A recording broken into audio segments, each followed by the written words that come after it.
Arg.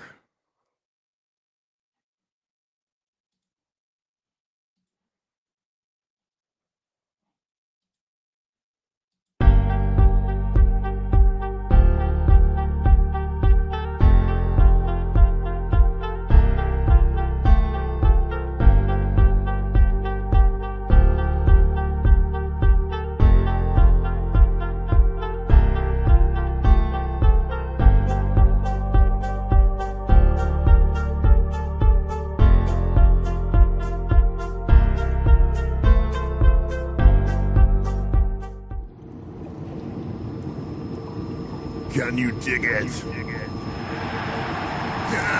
you dig it?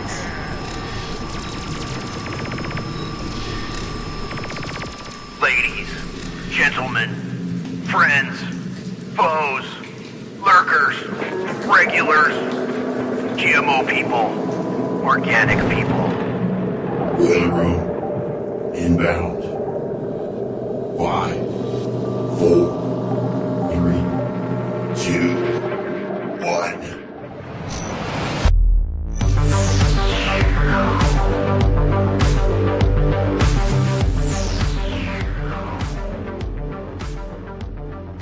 Going live. All right. I had to type that. I had to put that into our Discord. We are going live here at alternatecurrentradio.com. We'll bring that music down. Hello. Thank you for joining us for this live broadcast. I'm Brian McLean, otherwise known as Hesher. This is Boiler Room, broadcasting live on YouTube, Rumble, Rockfin, and not X tonight. I lost my my premium blue check mark and realized just as we were going live that we won't be able to go out live to X tonight. So hopefully we'll get that restored soon. But yeah, didn't make my payment to Elon, so I guess I can't broadcast to X tonight. So sorry to our X people out there. Hopefully all of you watching will tweet out the Rumble link and the Rockfin link or the YouTube link, whatever. Great to have you with us here. It is February the 6th of 2025. And just as I predicted, I got a very important message just as the show was starting. So let me introduce my guests here because they may actually have to take the mic and kick us off. So let me bring Adam Clark onto the stage here. We got Ruckus. Ruckus, what's up, man? How's it going? Yo, how's it going? Good. Thanks for having me. I think I know what that means. Who else we got? Yeah, well, we're glad to have you and the Mystical Pharaoh, the ex-infidel Mystical Pharaoh. What's up? Welcome to the Boiler Room. Thanks, man. Sorry for the confusion for everybody today, but hopefully we'll get used to the new name. What happened there? Explain how you became the Mystical Pharaoh. I don't know. It's a journey, right? It is. It's a journey about finding your true self and growing, I guess, and always be open to possibilities. Was there any surgery involved in this transition or no? No. Okay. All right. No surgeries. Inquiring minds would ask, so I'll just go ahead and get that one off the comments threads right now. All right. It's great to have you guys here with us. I was telling Ruckus before the show, there's basically only one person I'm going to leave my phone open for tonight, and I have a feeling they're going to hit me up right when the show starts. And it looks like that might have happened. So I'm still kind of waiting. I'm expecting the phone to ring. So big apologies to everybody out there, but I am probably going to step away from the mic at some point here. Spore's not with us tonight, and we're having some issues with her studio, so she'll be back with us real soon, hopefully. Ruckus, let's see here. I guess before I get hung up in something else, let me just ask you in an icebreakery sort of way here. What happened? What's this great egg heist that you linked to in the icebreaker suggestions there? 100,000 eggs stolen. Well, I mean, eggs are a hot commodity right now because they're incredibly expensive and all that. So apparently, we had somebody pull off the greatest heist of our lifetime, and they stole about 100,000 eggs So I don't know. This was in Pennsylvania. There's been a lot of things happening out there lately, like planes falling out of the sky and shit like that. It says right here that the eggs were worth $40,000. Wow, that's cray cray. Wow, That's a lot of eggs. all right, I'm gonna hand it over to you guys. I got to make this call. I'll be back. Yeah. Sure. I'll read the article here. It says and this is from reposted, or this is from Tyler Durden on Zero Hedge, of course.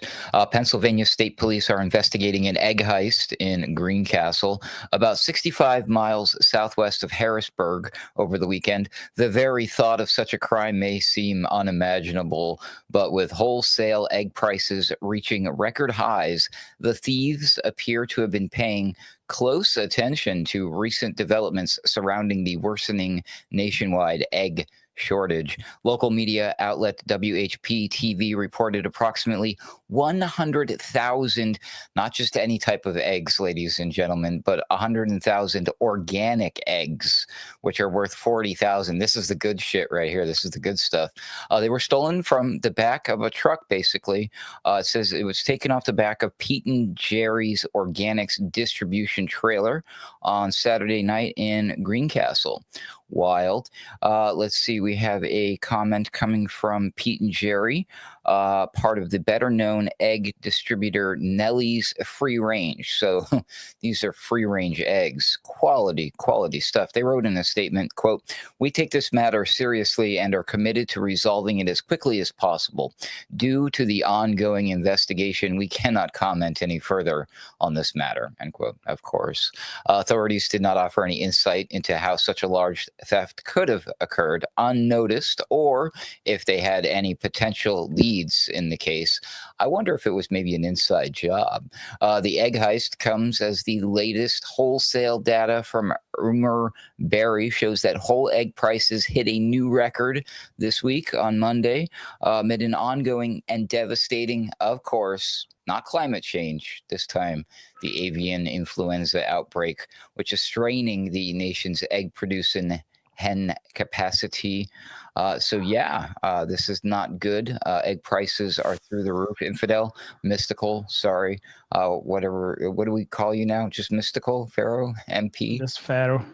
Just Pharaoh. Just Pharaoh. Have you been buying eggs lately? Are you paying? Dude, so number one, actually, I buy the Pete and Jerry pasture raised eggs. They're actually pretty good eggs, and they're actually cheap, like $6 for 12 eggs. But anyway, it's been very hard to find eggs in stores recently, but gladly I always keep stack of eggs in my fridge, so I'm okay for now. But interesting you mentioned this, because I just posted an article. If you want to pull it up.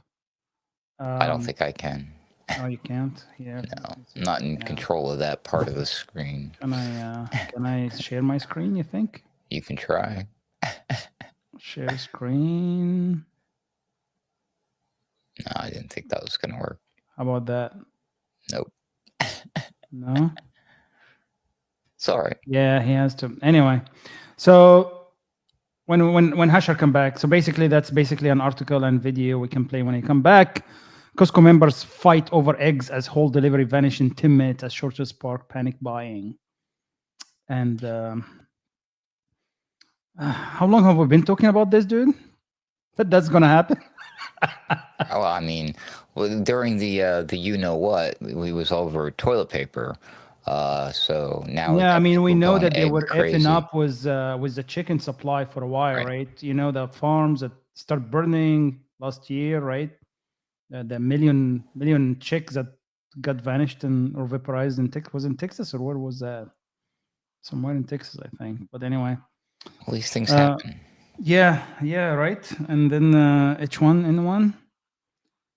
So what is the solution? Maybe we can ask Bill Gates. Maybe he have a solution for us. I'm afraid to ask what his solution is, to be honest with you. I'd also heard some sort of legislation. Izzy Noel, I believe, was telling me about this, that there's some sort of push for, they want to get rid of caged chickens. So they want it to be only the free-range chickens, which are the ones which were like in this icebreaker here, The thief stole the good stuff. So I mean, like, but okay, so you were getting them on the cheap, and it's the same brand, right? This Jerry and Pete, right? Yeah. Pete and Jerry. But they start Not to disappearing be from the confused store with about Ben and 10 Jerry. days ago. Yeah, no, don't confuse them with Ben and Jerry. Yeah, they start, I would say, like Whole Foods, all the like organic stores have been out of eggs the last 2 weeks. Literally, I cannot buy eggs. It's pretty crazy. Well, you know what you could do? I don't know. You can get your chickens and That's stuff. just saying. Well, I that's mean, exactly what that's exactly what we're doing this summer. I just was not prepared yet for it, but that's exactly what we're doing.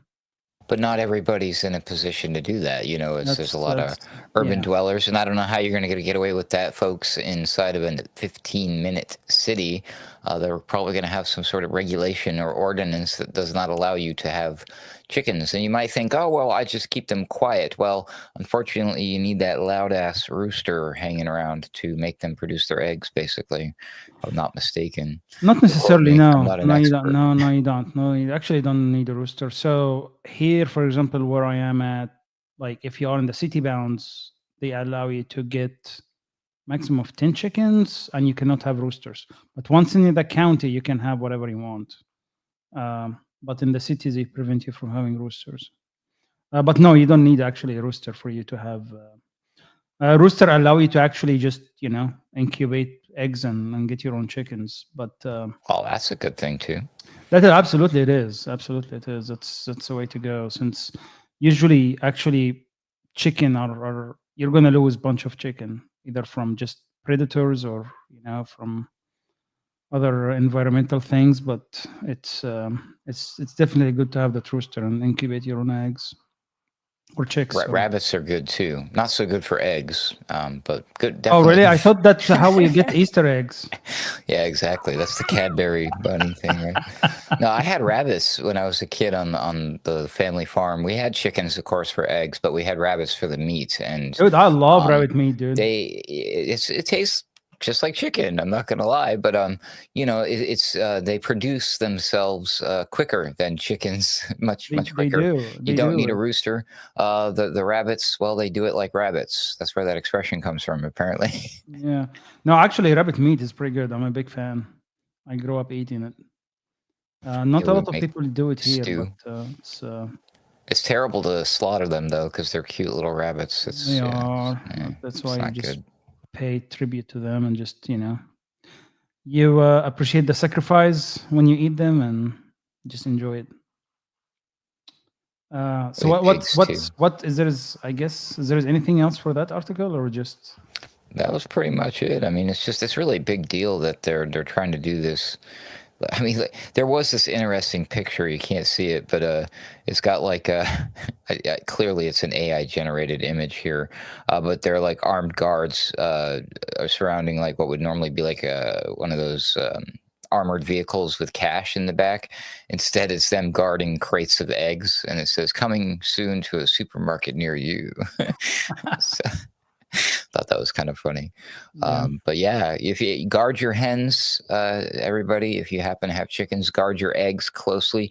Do not let anyone know that you have eggs in your fridge. It could make you a target for egg thugs, egg thieves, whatever we call them. It's crazy. It's like we had the toilet paper and the eggs, right? I don't know. Infidel, do you remember? I mean, there was a time not that long ago here in America where eggs and toilet paper were so plentiful. We used it to decorate other people's houses on Halloween without their permission, of course. Yeah. Well, I mean, it's I don't know, man. It's I'm actually like I was reading today an article. I don't know how, or not an article, a post on X. I don't know how good this is, but actually Tennessee and A post on X is as good as an article these days, dude. I know, right? Well, especially when there are no sources because you cannot link sources, but so you have to trust sources. But anyway, so basically there was, I guess, Tennessee, bunch of other states, they are actually trying to ban the use of mRNA vaccines in livestock and on humans. I don't know how accurate this is, but we'll see. But I think that will be a good way to counteract, the agenda with that mania that they're going to do with this. Probably they're going to push for vaccination of those chicks, right? To once they create shortage in the supply chain. And they'll do something creative. It'll be like in their food pellets, like what they were doing with the cows out in the UK, and everybody got pissed off and they started dumping their milk in their cheese when they found out about it. Bovier or something like that, but they're putting it in the feed now. And it's really? Cows, and they did not announce it. Yeah, well, I mean, it's like people are just finding out about it, I guess. But yeah, for the cows, they were giving them something that's supposed to make them fart less to help with the climate change, of course. Nice. And I supposedly, allegedly, Bill Gates was involved. So, vaccines in the form of pellets for chickens, I imagine. I thought that they'd been more concerned about the workers who are handling the chickens. So that might be one way out from all of this. It might be that they're going to start replacing. What if the threat spread vector is the actual dirty humans, and we just replace the dirty humans with the AI and the robots, and just more automation for farming? What do you think about that idea? I'm actually. So here is the thing. I was actually talking with Hasher about this. I'm contemplating starting some kind of farming project with a friend of mine, and one of the biggest challenges actually finding people that can work on a farm. It's one of the biggest challenges right now, because even though it's actually where that is in an agriculture area, but it's very hard to find people that want to get paid and to just wake up early in the morning and take care of farm animals. So one of the solution I'm actually looking at right now is how can I at least automate, because I want to do some regenerative farming and some of that like rotational grazing. How can I do some automation to actually minimize the need for labor? So it's actually not a fully bad idea, given that how shortage of really labor in farming, and it is very time consuming actually thing for farming. But so I wouldn't. I know you're skeptical of robots and automation, but I think this is actually one area where actually it can help quite a bit. Well, I don't. Okay, well, it's all fine and dandy, but I believe that, like, here's the thing. It's like, because I know that, like, you can just do your own farming. Like, everyone, if they were just like their own closely knit family and community and doing their own farming, kind of like, like I lived on a small family farm. I grew up that way. And, whatever we raised, we would trade with other people for the stuff that they would raise. So with other local farmers and stuff like that. So we had a garden. So it's like that is completely different and separate from what the current agriculture model is. It's already too big. I'm already not a fan of big agriculture. But since big agriculture already exists, then yes, the logical solution and better option probably from the beginning should have been more automation. And you're right. I mean, it's a lot of hard work to do farming, especially if you're trying to do such large scale kind of stuff, which they're doing. And it's all ridiculous because it's, again, we don't take care of ourselves. We don't grow our own food. We're not self-sustainable. So we depend on, like, where does food come from? Oh, it comes from the grocery store. Oh, yeah. Well, okay. How did it get there? And then bam, there's an entire economy built around that, and the transportation and the truckers and the oil and everything. So, it's not going to, big agri and big food and all that, it's not just going to disappear overnight, as much as Klaus Schwab would like to make you think there's going to be some sort of great reset. I don't think so. No, there's too much writing on all this shit. Too many people getting money, Yeah, and honestly, like, there is more and more people, and I don't know, maybe where I'm living, but there is more and more people are actually more into small farms and small community-based farming. That friend that I'm talking about, that we're gonna go and hopefully sing together. He actually is selling raw milk, and it is a lot of hard work, right? Because he has to wake up, like, milk the cow. He only have one cow, but you have to milk it like 2 times a day, and it's like 10 degrees outside, and you have to wake up early in the morning and do it, right? And you cannot just skip one milk, right? So and when you can't find help, it is challenging, but at the same time it's very rewarding. But there are more and more people are actually are start being skeptical of large corporation and how they just poisoned all the food around us, and I think that's a really very positive trend, and I really hope it continues, because I think that's how we can get back our health and try to take some control of this madness they created. However, the question is how much, and I hope he will get to this, is how much the Trump USD and agriculture will deregulate and actually allow like small scale farming to continue, right? Without how they were like, like in 2024 and 2023, and how they were like cracking down on Amish, right? And some of those small scale farms and raiding them, right? Especially when they are trying to force vaccines and some of those other shitty, like, um, policies that they were trying to push on them. So I'm looking forward to see how he will deregulate this industry, and not deregulate it in a bad manner, but actually deregulating by removing some of those unnecessary burden that actually they put to push for those large scale manufacturing to exist and kill any small scale farming, right? Because all those regulations was put in place to just allow for those large scale farming to exist and kill anything else. So Yeah, and could you imagine? I mean, what would be better? I mean, because we're supposed to make America healthy again now, allegedly. We'll see. Like, you can't just like pull the rug out from everybody without like at least educating them or showing them the alternatives, or having the alternatives put in place for them to eat and be healthy. Otherwise, they're just going to have nothing, I guess. A no, lot of you folks. can't, and not everybody can afford like a $6 like 12 eggs, right?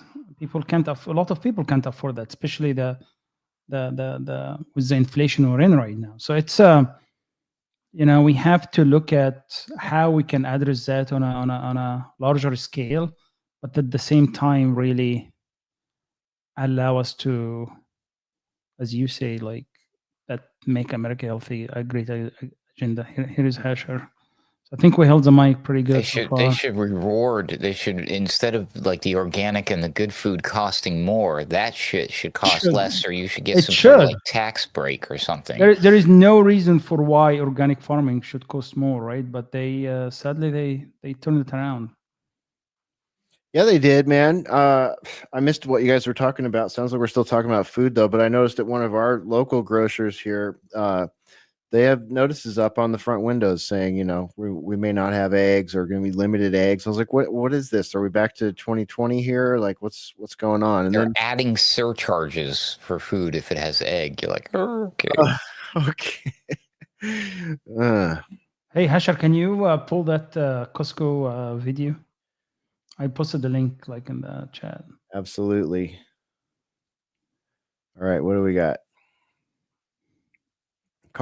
Carton crisis. Costco members fighting over eggs as whole delivery vanishes in 10 minutes. As a shortage sparks panic buying. Let's see what we got. What the hell? Have you ever seen this before? Like, dude, why are you buying all that eggs? What are you doing? I know but this is the madness they do. That's what they did with toilet paper. I remember the days of Costco, like with toilet paper. Yeah. What the hell? Have you ever seen this before? Wow. I mean, there's no fighting, but whew. Yeah. It's probably just one person who was using the eggs for something, like as they're filming a scene in a TV show or a movie or something, and somebody sees them doing it and they get worried and like, should I do it too? And then next thing you know, everybody's doing it. Right. Oh man. Well, a lot of people I see sometimes, I mean, I haven't shopped at Costco in years, but I used to see people like that with, big flats like that. And you could tell they were, like running a Mexican restaurant or something like that. Like some people you can tell like, okay, they're definitely stocking like a large kitchen or a church or something like that. But yeah, when you see the whole store doing it, that's a little odd. I should have gone with restaurant. That makes more sense than a TV show. I don't know. what the I don't hell know I why. was Yeah, thinking. like TV show. I'm like, what? Like a Love Island or something, and there's a challenge and it involves eggs. Who knows, Yeah. right? So the newest like Jackass style show. Let's go egging. Maybe the TP too. Go egging. If it's gonna be like that, they'd be buying the TP as well, right?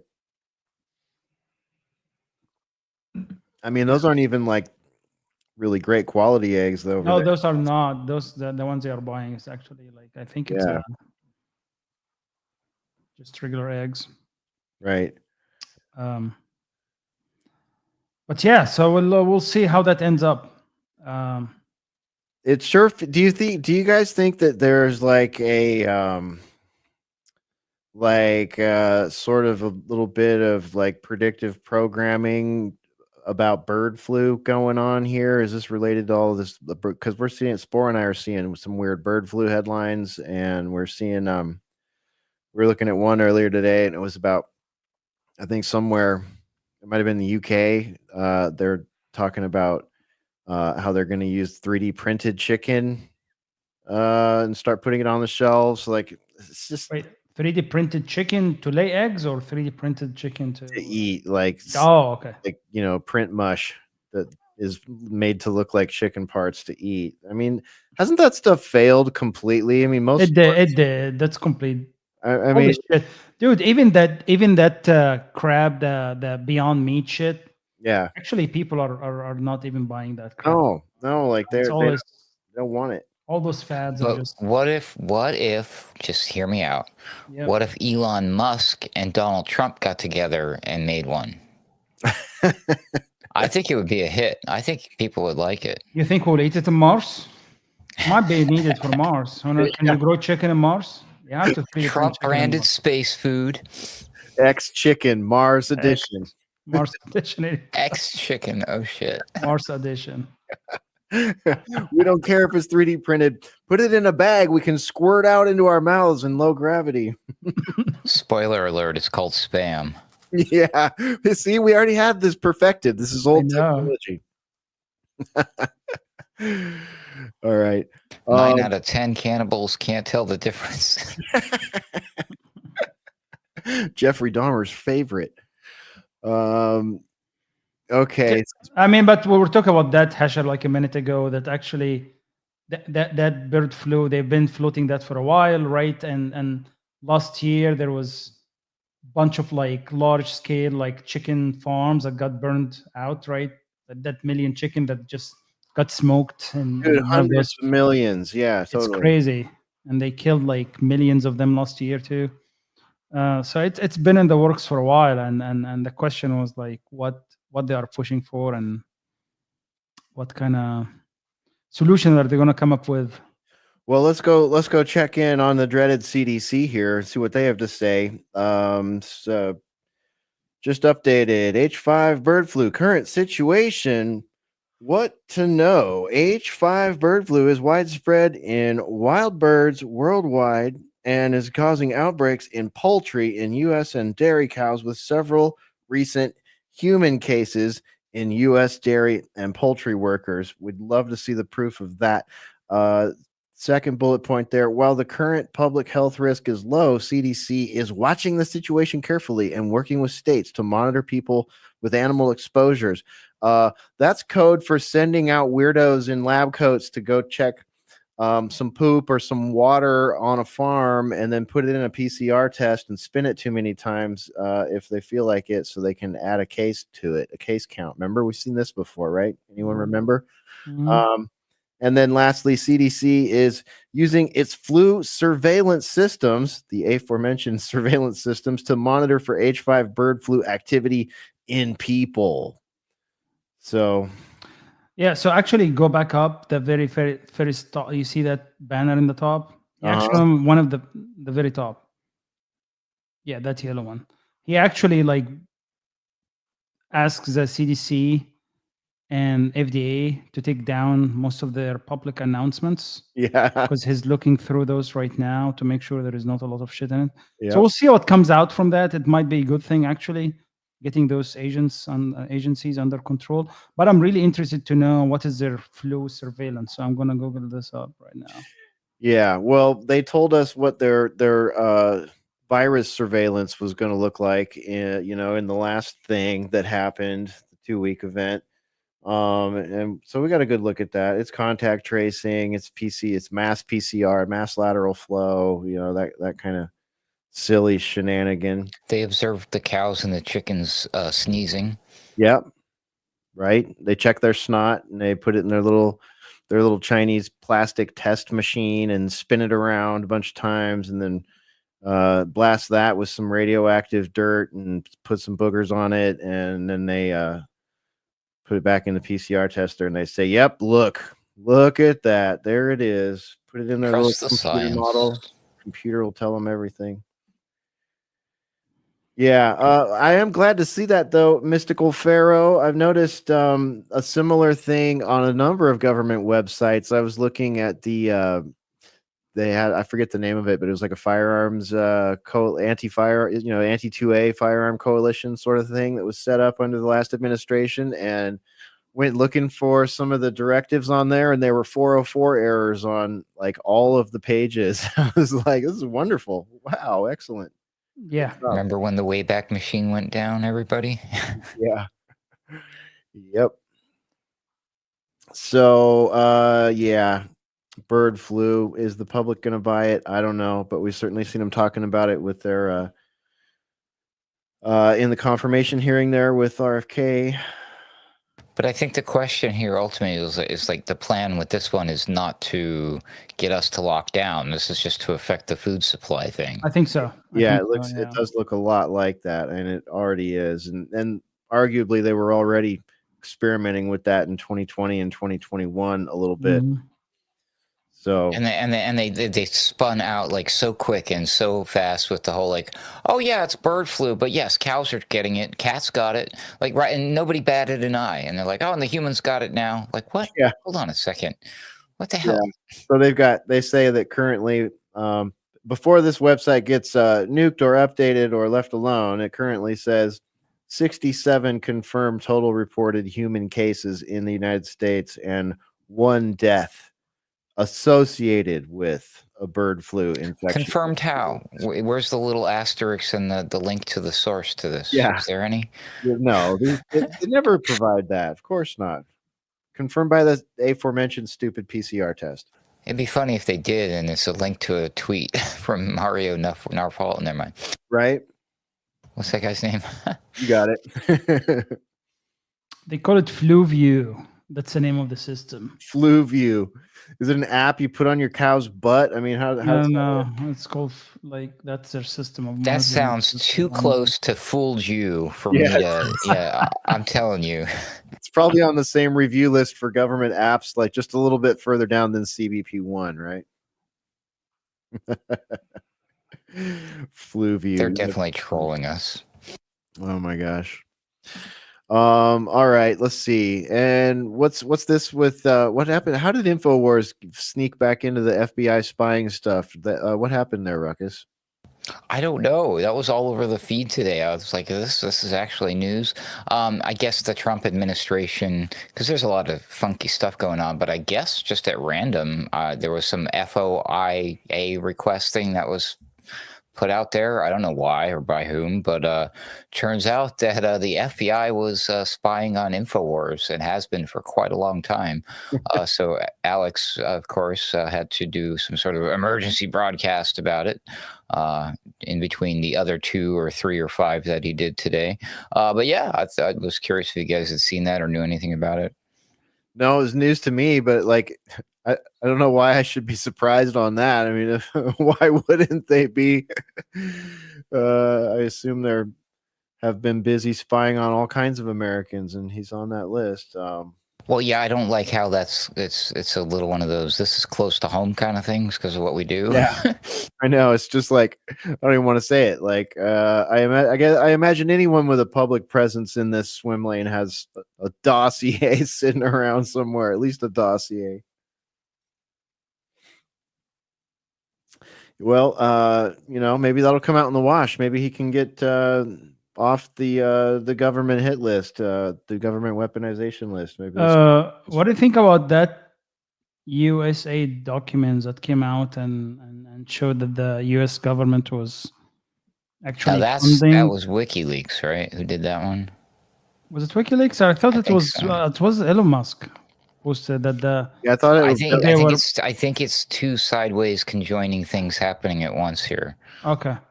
Yeah, there was another journalist too. I can't remember his name right now. I guess But it wasn't China after all. yeah, I love Was this. us. I love this. How this is all coming out of the woodworks. It's like, it's like, Didn't we say this like long time ago that the US actually dude, created that? this has been the point. This has been one of the major theses of the Boiler Room for 10 freaking years. Is that your reality is being manipulated by the CIA, by the government. They're using mind control on you. They're stealing your tax dollars, our tax dollars, and giving them to media organizations through NGOs and all this other shit to skull plug us and to turn us against each other and to give us a reality that doesn't represent actual reality. And now everybody's realizing it, and I think that's freaking glorious. I absolutely love that. Like, there's so much we've been talking about US aid for years talking about that. And How they yeah, under so Black Ops. yeah, right. Let's ask Ed Etorial. We've got Ed Etorial, the our journalist here tonight. Ed, welcome to the Boiler Room. Good to be here in one of my many versions. I have so many cousins and we all look alike. It's confusing. I feel like the bat signal went up or something. I started talking about the narrative and stuff, and I look down and there's an extra window in the stream here, and I'm like, "Who's? Oh, he's here." So, Mark, we were just starting to talk about this whole thing with USAID. It now becomes mainstream narrative, mainstream knowledge that USAID is a CIA front for one. They've been involved in regime change. They've been involved in human trafficking by many people's account. Funding media. Yeah, Politico, Bloomberg, BBC. Yep. Funding all these agencies. You know, what do you think about this? It reminded me, although I've known about it a long time, probably a decade or more, it reminds me a little bit of BBC Media Action that UK Column talks about. Although it seems like, correct me if I'm wrong, that US aid has more tentacles. It's not just media action and some sort of kind of fake media that tries to change the culture of a country and almost overthrow it from the inside out. Although that's probably on USA's agenda, they seem to have more of a multifaceted approach with the money going into all sorts of cultural activities. Maybe not all of it is even bad. A little bit of truth, a little bit of good can be seductive. You know, they got to put lipstick on the pig, as it were. So they've got to make it look good. So they probably did some good programs that did some good. But, you know, the underbelly is what matters. Yeah, you're right. They are like a multi-tool, like a intelligence agency multi-tool. Been used for all kinds of stuff. I was watching a documentary about their involvement in Guatemala and claims about human trafficking. You know, going through it's nuts, man. It's absolutely nuts. And you know, you look at all the countries they've been involved in, all the regime change going on. It's so yeah, that's definitely been an interesting facet of this week's news cycle. And you know, when you jumped in, I don't know how long you'd been sitting back there backstage, but I was making the point that like this this has been the thesis, one of the main theses of the Boiler Room the whole time it's existed, is that mass media, as you have called it, is predatory and weaponized and is taking our own money into these machines and spitting lies back out at us and creating a reality that does not represent actual reality, you know, and it's behind all the polarization, all the misunderstanding, so much of the war and the hatred and the, you know, now the power politics and the culture wars. It's just like There it is. There's the receipts, and more people are seeing them this week than ever have before, I guess. Yeah, and like it or not, hold our nose or not, we can thank Donald Trump for the main thrust of that. We've been in the trenches and in the digital ghetto, the media ghetto, as it were, talking about these sorts of things for years, as I mentioned. Tomorrow morning on ukcolumn.org live, a brief mention. We're not on the show yet, right? Oh, we are actually. Oh, we are. Okay, sorry.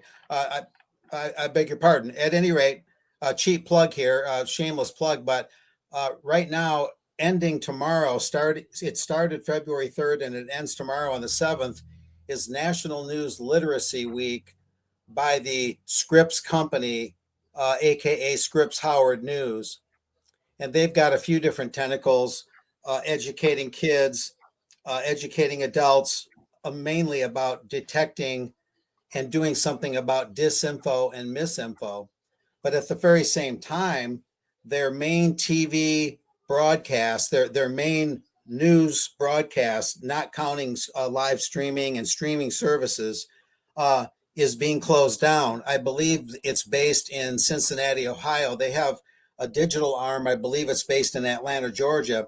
But right as they're telling us, look out, here comes the disinfo and misinfo, and it's always social media that's at fault. It couldn't possibly be them. It's only social media, and social media is really just a platform. There's not a news organization called social media. Yeah. It's just a conduit. So the whole thing that watch out for social media is something of a misnomer, correct? That's like saying watch out for the water pipe without talking about what's in the water pipe. Maybe it's sewage, maybe it's bilge, but it's just a delivery system. That's all social media really is. Even though there's dominant people that control that delivery system in a monopolistic way, and that's the problem. But the main thing is that as Scripps Howard is warning us about disinfo and misinfo, their main news broadcast is apparently going out of business, and this is according to their own reports. So the mass media cartel is warning us that disinfo is not associated with them, even as they lose market share, even as their main things close down. So all I can say is I'll cheer as it happens. Yeah, I mean, we've seen CNN do another round of over 100 layoffs. Some people are speculating CNN is about to fold. People at Politico were saying they didn't get their paychecks right after some of this stuff happened, and you got to wonder why. Like, how many paychecks were directly tied to federal subsidies? And it's crazy how they were trying to spin it to say that the lefties saying, "Oh no, this is a conspiracy theory. They were not getting like kickbacks. No, there was actually the federal government just buying like $30,000 like ads in Politico, right? For a total of $8 million. I mean, come on. Yeah, Like, and that's seriously? just one invoice. You know what I mean? That's one invoice for one time period or one item, and it's just like, can we get a full disclosure on this? Can we see? I think this is a great move. I love it. But again, I'm concerned it's one of those Overton window things and a rebranding thing, right? It's like, yeah, so everybody has been talking about this for 10 years, so let's just build it into the political platform here. And just like they did with Jack Dorsey Twitter 1.0, it's like, okay, here are our sins. Have fun analyzing our sins. We won't do it again.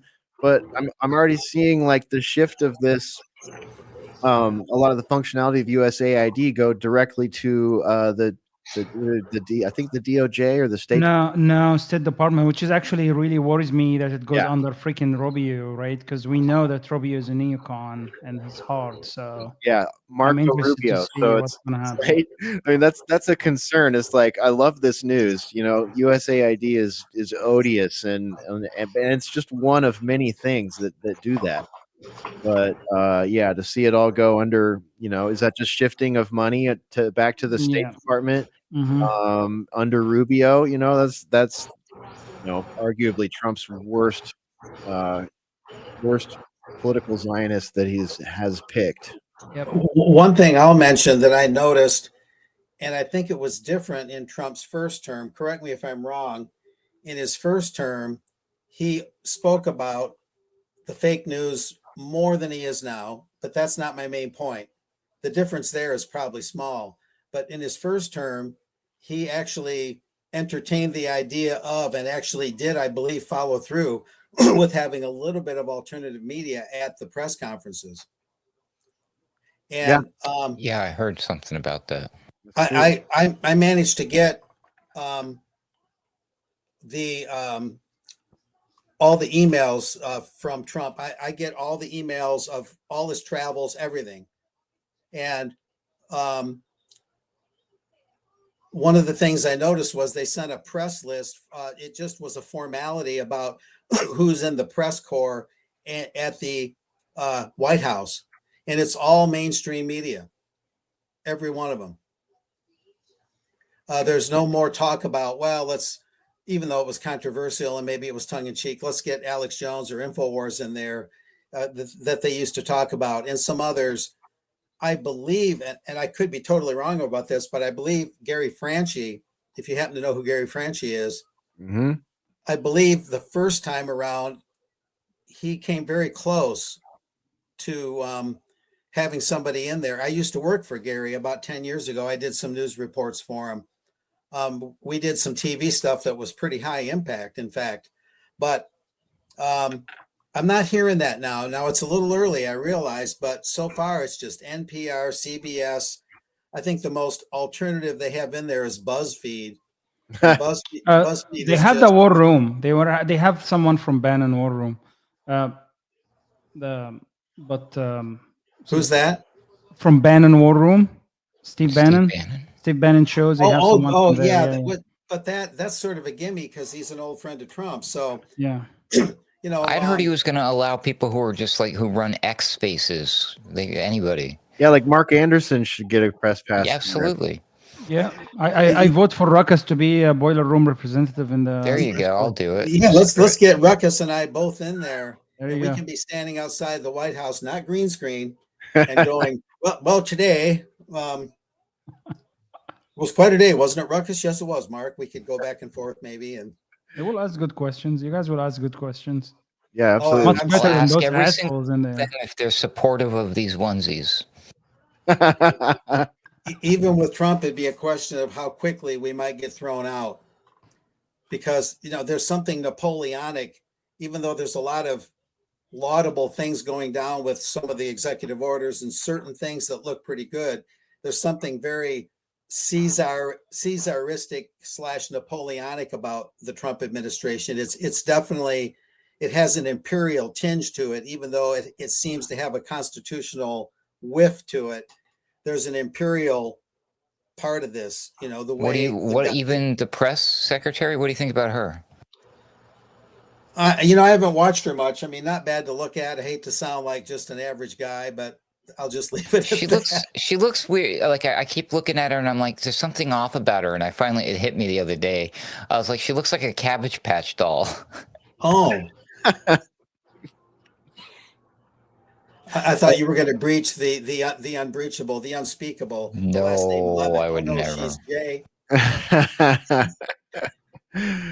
I did see that Candace Owens put her video out about Macron's wife. Oh yeah, I did not see her latest one. I haven't had a chance to watch any of it yet, but I'm sort of looking forward to that in a I don't know, in a trolley sort of way. So he's married to a woman. Well, good for him. I think that myth may get busted on her new documentary thing she's doing. She's like number 5 or something like that in podcast popularity in the country right now. Like I was shocked to see that. I was like, holy shit, she's right up there. Big sponsors, though. I noticed I was watching one of her clips and I noticed that one of her sponsors is Oracle. I was like, really? That was a surprise. Larry Ellison's company, huh? Okay. He's got some money to burn, Hesher. He can afford it. Yeah, I guess so. I would call that the surprise that isn't. Yeah, right? Yeah, no kidding. Izzy wants to know, did she prove she was a man, referring to Macron's wife? I don't know. That's definitely the implication there. So should be interesting. I've seen enough Twitter threads on this to know there's enough meat on that bone to probably make a documentary show. So I'll be interested. Speaking of meat on bones, if you're in the Discord channel, feel free to check out this channel called Tranced and Confused. And there's a nice video of Lady Gaga. And you tell me. That's all I'm saying. Yeah, that's a fun place to share your theories and videos for analyses. We have a place for that. Put that in the text chat if you would, Adam. Oh, you don't want to see this, Mark. I assure you. Well, later on, I'll drink something that has the word proof on it. Maybe. Yeah, it makes the Michelle Obama dance from look. That's kindergarten stuff, bro. This is full Monty, Lady Gaga, full Monty. That sounds weird to say, but it is what it is. I can handle it. All right, we'll hook you up with a link there, Mark. You'll definitely want some numbing agents beforehand. Okay. All right, let's see here. Where did we leave off? Yeah, USAID, the media. This is going to be interesting. I do have concerns about just rebranding. That seems to be the name of the game right now. It's like the cultural zeitgeist has shifted. We've entered a new sort of zeitgeist, and it's okay to talk about the things that weren't okay to talk about anymore. And world leaders and superstars on X are, talking about it, and mommy bloggers are TikToking about it, and it's all good now. So don't worry about that anymore. Don't worry about censorship and nation building and color revolutions and culture wars. It's all good. I don't know. I'm not trying to be negative about it. I am very appreciative to see these things shifting. Don't get me wrong, but I got to wonder what's next. Like, is there a reason for all this, that this is all happening right now? And is it just being rebranded? Much like many of our politicians, right, Ed? Like, I pick on Tulsi Gabbard a lot. I know that she rebranded herself very good. Not fantastic like Elon, and not a train wreck like Zuckerberg, but she did very good. Yeah. The powers that be, one thing to generally keep in mind is they're very good at getting us to celebrate something prematurely, or to back something that they secretly want us to back, and make us think that we're in a winning position when we're not. An example of that's when they passed the Federal Reserve Act. They pumped it into the newspapers that the Federal Reserve and the income tax that same year, they created this mythical thing that the rich, the super rich, the barons, the money barons, were finally going to get their just desserts, and the income tax and this fairer money system were coming in, and happy times are here again. These mountebanks, these robber barons, are going to pay their fair share finally. But what they did was they coaxed us into the income tax, thinking it would put the super rich under control. We walked into the snare.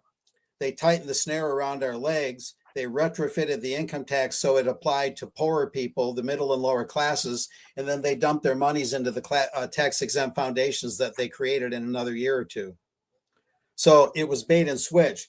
Oh yeah, go ahead and vote for that income tax. Ooh, we're scared. You're finally going to get, you're going to get us under control.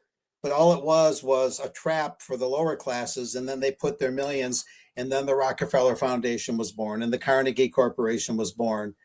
This is how they work. They're very good at getting us to support something that benefits them when we think it's something that's going to keep them down. Yeah, and these things come and go in cycles, right? And Yes. we're about at the end of a 100-year cycle on this. Yeah.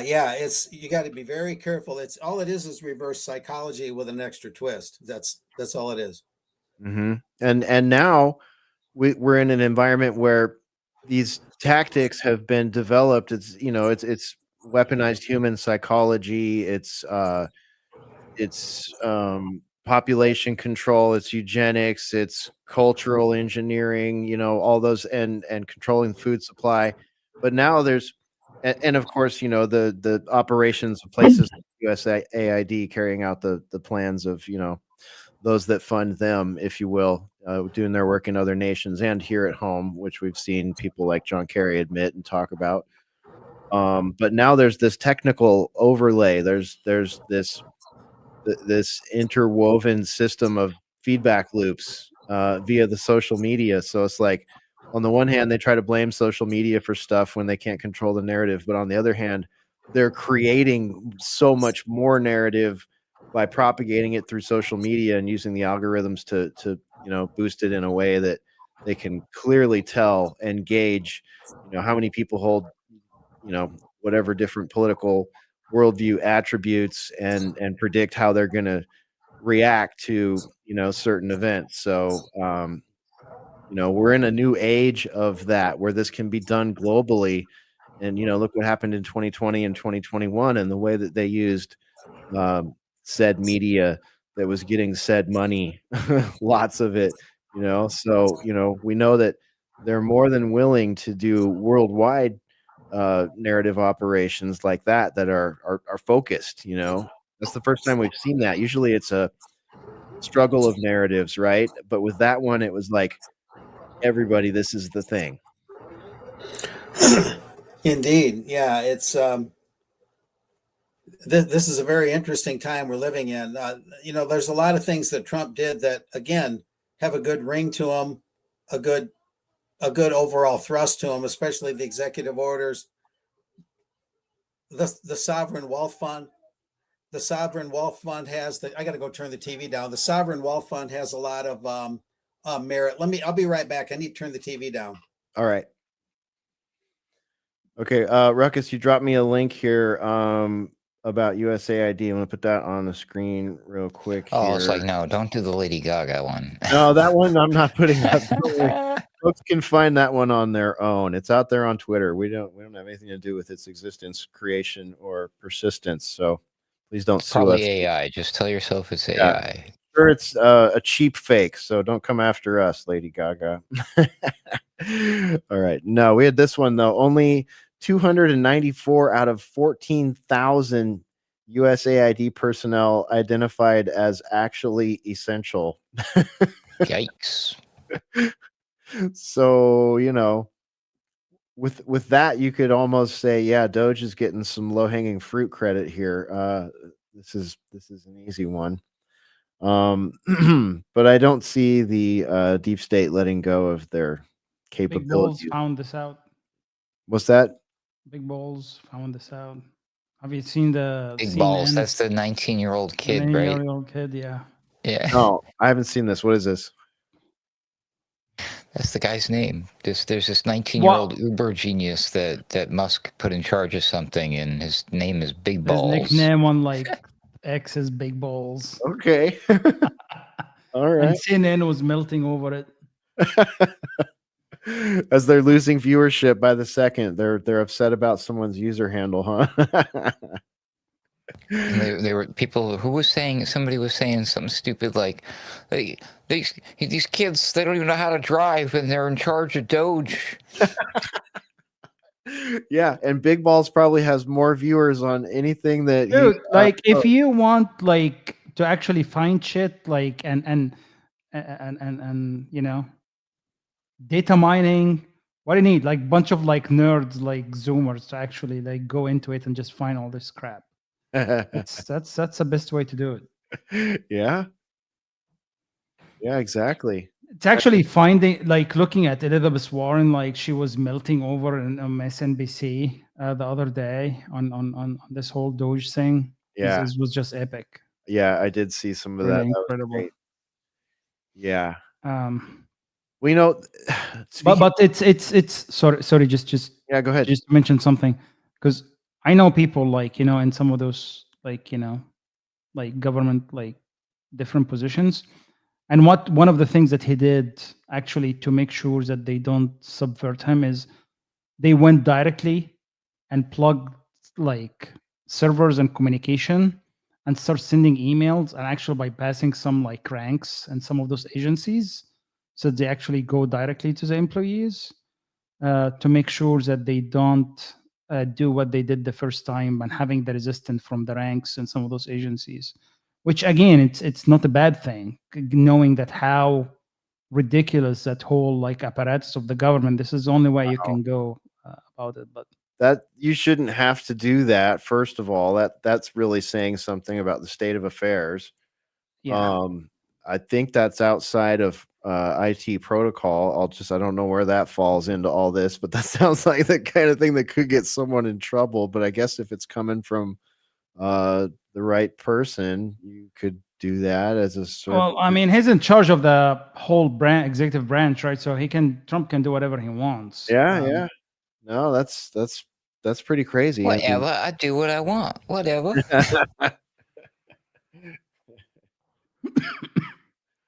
all right. Sorry, gentlemen. That's all right. Yeah. Anyway, I don't want to just awkwardly just punch in there. What were you guys just talking about?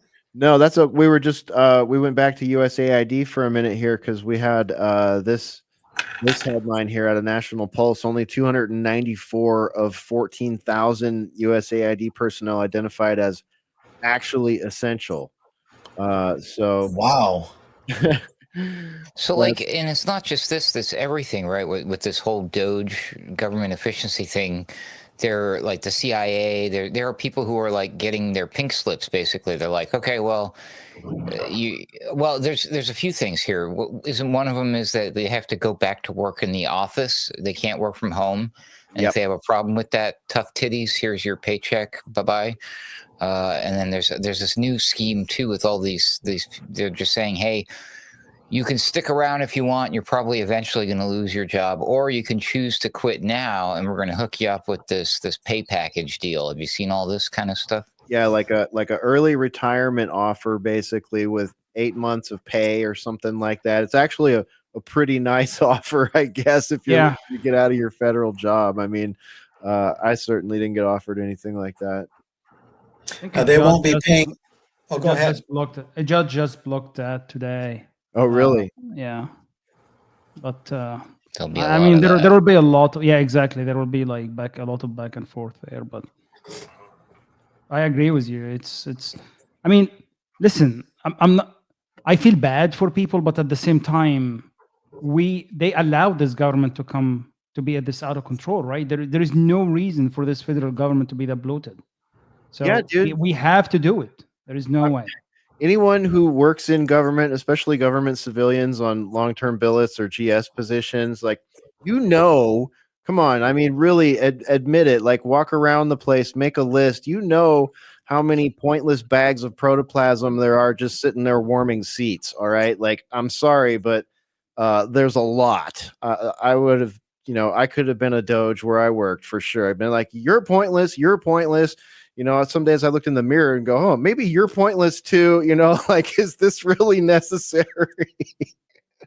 But there's so much bloat, and like what's left in the government has gotten so big, and I don't blame people for wanting to be government employees. I mean, it's one of the best things you can do if you want to have become a GS employee. If you want to have a kick-ass retirement and a kick-ass medical plan and a kick-ass dental plan and all that stuff, like becoming a GS civilian employee, or even more opportunities if you're a veteran or a wounded veteran. There's all these different routes into the federal government, and it's just like businesses can't really compete. Some can, that Fortune 500 tier can, but the mom and pops and the medium sized businesses in America, they can't compete with the kind of benefits that come with that. And then when these organizations just mushroom cloud into red tape generators and have entirely new political branches installed in them, like all these DEI groups that were funded and paid with our tax dollars for so long, it just gets bigger and bigger and bigger and bigger. Mhm. and that problem becomes bigger and the opportunities become smaller for people that don't want to work in the government, can't work in the government, or want to do something they actually like instead of whatever their employer has them doing. Yeah. Um, if you have a second on something funny, you can play the clip I just posted.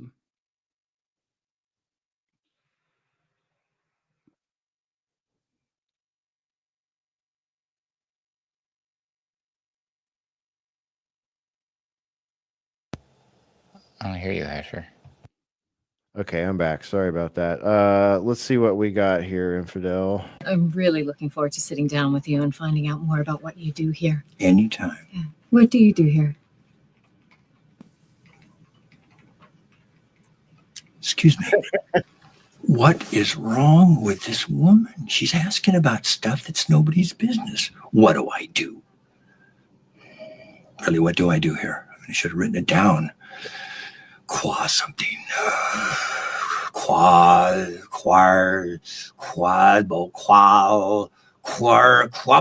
Quabity Ashwins. No, but I'm getting close. Yeah. I'm really looking forward to finding Yeah, a out. lot of government employees are feeling that one right now. It sucks for some people too, like I have a friend who's been a federal contractor for a long time, and from back in the day, and he got hit, and he was like us, he was not liking the old regime, didn't want to see where the world was going to go if the old regime came in. Politics shifted over the years, especially after seeing the way that the Democrats behaved in leading up to 2020 and everything after that. So, but at the same time, he's been enjoying the ability to work remotely, and he's like an OG remote worker. He's someone that was working remotely like before it was, cool because of the COOF and all that stuff. So, this is like forcing him to have to move back to, that work site, that city, that state, or, maybe losing the job. So it's more complicated than it sounds, for sure. And there's going to be some pain for sure for people. Yeah, absolutely. And we feel the pain, but sometimes it just, again, like, Yeah. you have to go through some pains, to get things under control. So. Yeah, frankly, it's like I can empathize and sympathize because that happened to me under Obama's presidency. Like, I've been there. I've been squashed out of my career under the thumb of the federal government. It's happened.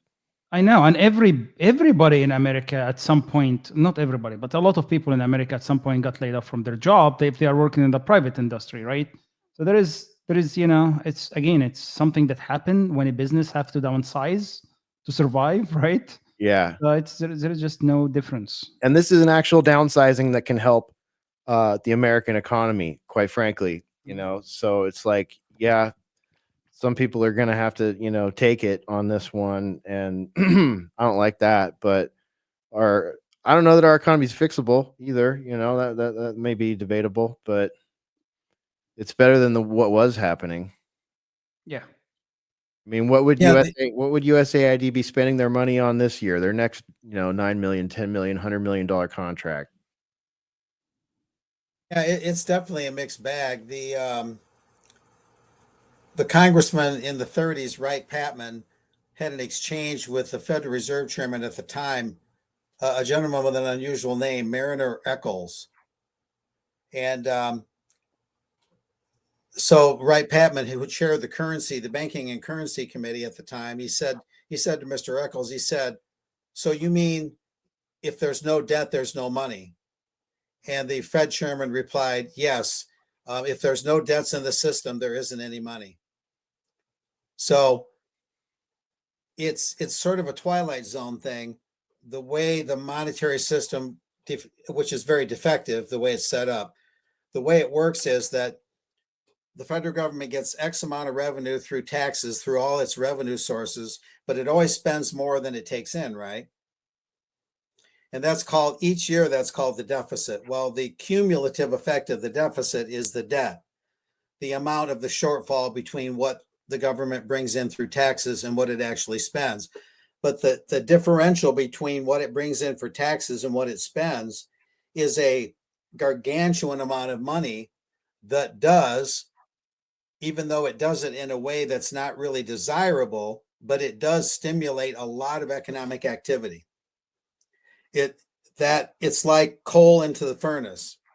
So now a lot less coal is going to be shoveled into the furnace in a relatively short amount of time. So the individuals who worked for the government will be affected, but also the economy will too. That is a sort of ill-gotten middle class that lives around Virginia, Maryland, and that environment. There's a lot of people that constitute a middle class from government jobs. And so that's not maybe a sustainable thing. It's probably something that cannot be sustained forever because the government's so stupid, it borrows money that it could produce itself. If the government produced its own currency interest-free, you wouldn't have to borrow, and you wouldn't have that big gap between what's brought in and what is spent. The government would just simply spend what it needs to spend as long as it bears some relationship to the GDP. If it spends way over the GDP, you'll have what's called demand pull inflation, printing too much money versus the output. But if you were to spend right around the GDP production level, you'd have an equilibrium without any interest. You wouldn't have any borrowing going on. But there's so much ignorance when it comes to economics that they've been caught in this debt cycle ever since the Fed and even before. And so they've been borrowing money to pay these employees. Those employees, all of them in total, are not paid out of the tax take. They've had to borrow money and go into debt for decades to pay them. Yeah, and they just did a massive round of that in 2021 there, like 5-year buckets of money, what, $7 trillion printed or something like that. Majority of that going out on dodgy government loans. Yeah, I mean, the Constitution is right there. Congress shall issue and coin and regulate the value of money. And Congress doesn't do that. Now, I know it sounds archaic and weird and even fantastic to suggest that Congress could do such a thing. Maybe the Congresses of yesteryear would have had the wisdom. I don't know about our Congress emeritus right now. I almost am tempted to call it Congress emeritus. It's almost like they're the Congress that was. I'm not sure that they're there for any reason other than to fund the defense industry, make sure they get their fat contracts, pay the interest on the national debt, make sure the bankers get their huge take. What else does Congress really do? I mean, of a substantive nature, right? Shield wall pharma, big pharma. Yeah. They keep the defense industry alive. And think about the number of bombs and naval ships. How many of those ships and planes and bombs will ever see war unless we ship them to Israel? Then they're used right away, right? Yeah. But I mean, we all know that there's mothballs, fields full of bombers that probably never dropped a bomb in a war that are just rotting in fields. I mean, they just build that stuff for the sake of building it. And we have this massive Roman Empire military. I mean, what was that old saying from Alexander the Great? Alexander wept because there were no more countries to conquer. Mm-hmm. Right? So what's the U.S. going to do? I mean, how much conquering can you do? We're going to Mars. Yeah, we're going for planets now. I guess that explains the Space Force. Right? Yeah, but, I mean, but the comedy with what's his name, Steve Carroll, he did that thing called Space Farce even before Space Force was created. And think about it, what is the Space Force for? I mean, I would think they have almost zero mission. I mean, I know they manage satellite stuff. They do satellite stuff. I mean, we had, people to do that before they came along that weren't wearing multicam. So I'm not sure what that's about. I do know we have a at least one Space Force listener out there. So if you want to answer Mark's question, you can feel free to leave it in the comments or email us. We'd be curious to hear someone that are actually wearing those boots take on that. But Yeah, I'm not dissing anyone that's in there, but I wonder about the institutional purpose of it. I mean, what can they do that the Air Force can't do, right? I mean, yeah, okay, so you go up to where the ionosphere becomes space, okay, then what? Okay. It's the ultimate high ground, Mark. Surveillance. yeah. Oh my gosh. Yeah, That's literally how they see it. I wasn't even trying to be funny. That's literally how the military views views space. Is it's the ultimate high ground. There's like this they're always on this mission to have the higher ground than their enemy. It's insane. But ultimately, at the end of the day, they're just spying on everybody and everything. yeah, and no one's no one's ground is higher than the Van Allen radiation belt. What's up with that? I was curious about that. No one wants to go up there. This is all No, fake, anyways. It's not real. It's fake. Elon's car, that sedan, that Tesla car, That's has right. probably exceeded that by now. Although I'm going to say it just flatly, it isn't there. Okay. There's new footage from the Mars rover. Did you guys see it? I did, yeah. I was like, what the hell am I looking at? Like, this is ridiculous. It's just like it's just rocks. Yeah. It's called it's like this is Mars, everybody. And I'm like, dude, that could be anywhere on Earth. Seriously. I was going to say that's California. Yeah, looks like Death Valley. Just saying. One of these days, an empty pop can is going to roll into the view of the camera, an empty beer can, or a Snickers wrapper or something. Yeah, it's probably made by AI. We just watched a movie recently, a Scarlett Johansson movie, and it was like one of those what if, like rewriting history things, and it was set in that era, and they were doing a moon landing and faking a moon landing at the same time in this particular science fiction, quasi historical what if movie. And that exact thing happened. A cat got onto the set, and they're like, the brass thinks that they're beaming the moon landing out, or the brass thinks they're beaming the fake out to the public live. And they see this cat come down out of the rafters, and it's just like, oh shit. But it turns out the like heroic astronaut and ScarJo set up the actual moon landing cameras, and that's what the public's seeing. And the moon landing's real, but the government would fake it if they wanted to. It's kind of wacky. I don't remember the name of it. Maybe I'll find it while we're chatting here. Well, the fact that the moon landing probably didn't happen does not set a very good precedent for a space force, because if the moon landing didn't happen, then the idea that we can or should go to Mars becomes that much more untenable. Doesn't it? I mean, kind of a if then else sort of statement, right? I mean, it's pretty simple. Quick, we need a new black hole to throw all this money into. Project Stargate. Yes. Oh, fly me to the moon. Yeah.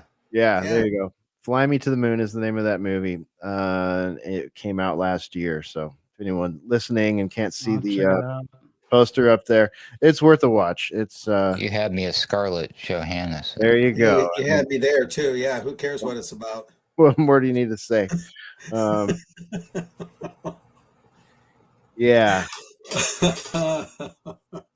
So we had I guess there's also been some speaking of, there's been some incidents with SpaceX rockets and Amazon Bezos rockets. There's a lot of rocket stuff going on lately. Did they collide with each other? Oh no, I don't think so.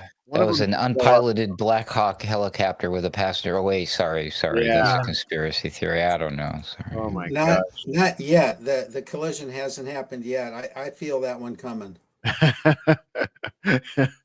That would be bad. I've done a lot of these reports or looked into, or if you believe everything is above board, there's all these floating, there's all this space junk everywhere. And it's like, there's so many pieces of it. There's so many near misses. Allegedly, this is what some of these organizations such as Space Force and NASA pay attention to, is to prevent satellites and space junk colliding with each other and falling down on Earth and causing a problem.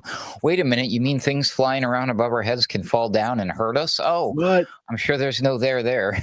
What if Elon's Tesla that he sent up there actually hits Mars, but it takes, a number of years to hit, and it breaks our base, like our project Stargate base up there gets hit, but accidentally by Elon's space trash. I mean, could that happen? And then CERN fires up and we do a time travel thing and Baron Trump saves the world. So just like I like it. Any cheap Marvel movie, basically, we'll just run that plot. Okay.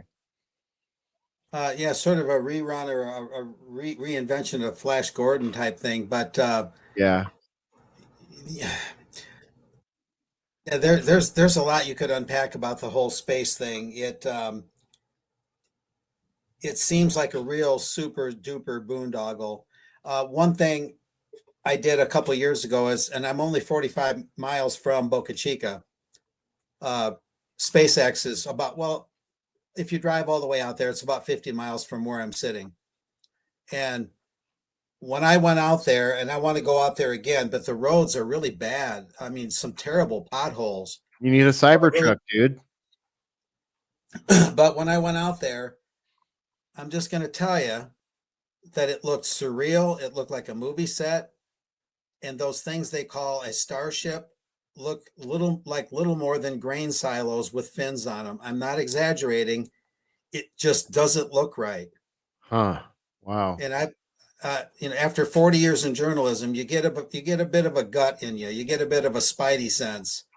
And if I was Columbo, I just, I can't get this Mark, out of my head. How many spaceships have you seen up close and personal in your lifetime? Well, not many. Well, granted. Well, I wouldn't consider you an expert. I'm just kidding. Well, no, nor would I. That far from it. There's knowledge, knowledge like you've learned everything, the engineering, everything from the inside out, and then there's just instinct, intuition, logic. That hunch thing. The inquiring mind wants to know, and it just doesn't smell right or look right. And Elon has been accused of boondoggles and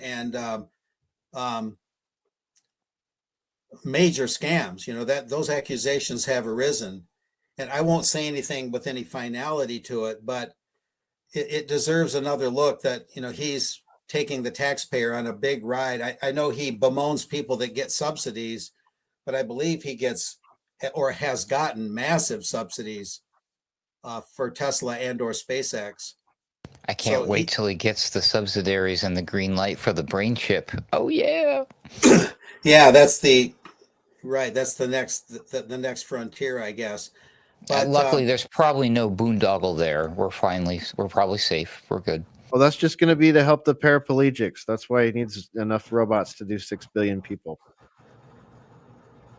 I don't know. I'm trying to make it make sense. I'm trying to using what I read, but it doesn't make a lot of sense. But yeah, Mark, that's something we've talked about a lot here. It's just even like take subsidies out. Just look at the amount of contracts and agreements. Like I don't know anybody who's.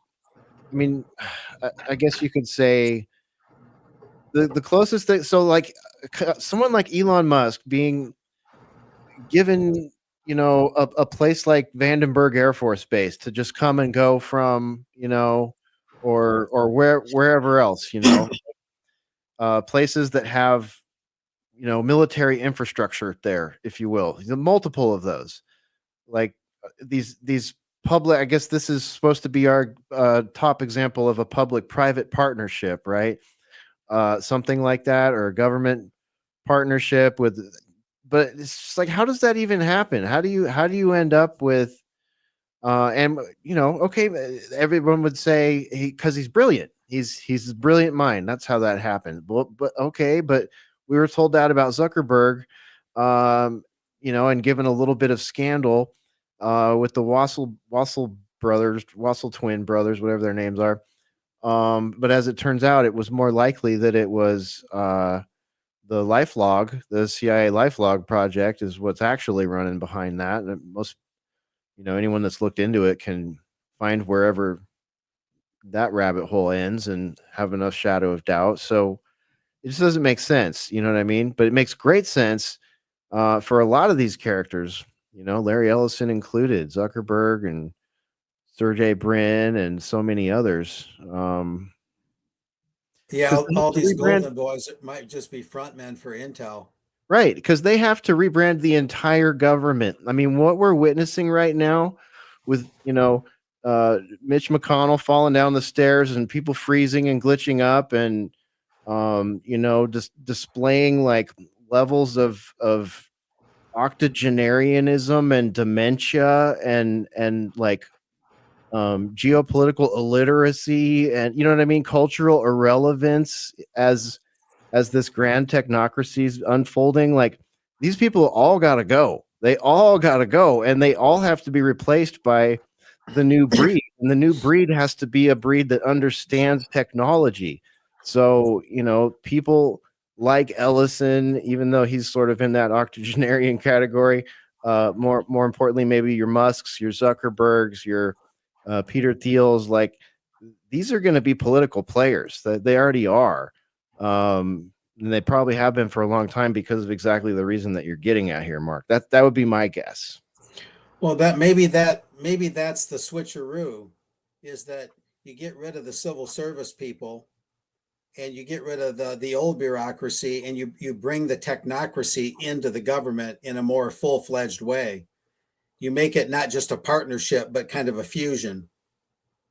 And then you have fewer people getting more money. Mm-hmm.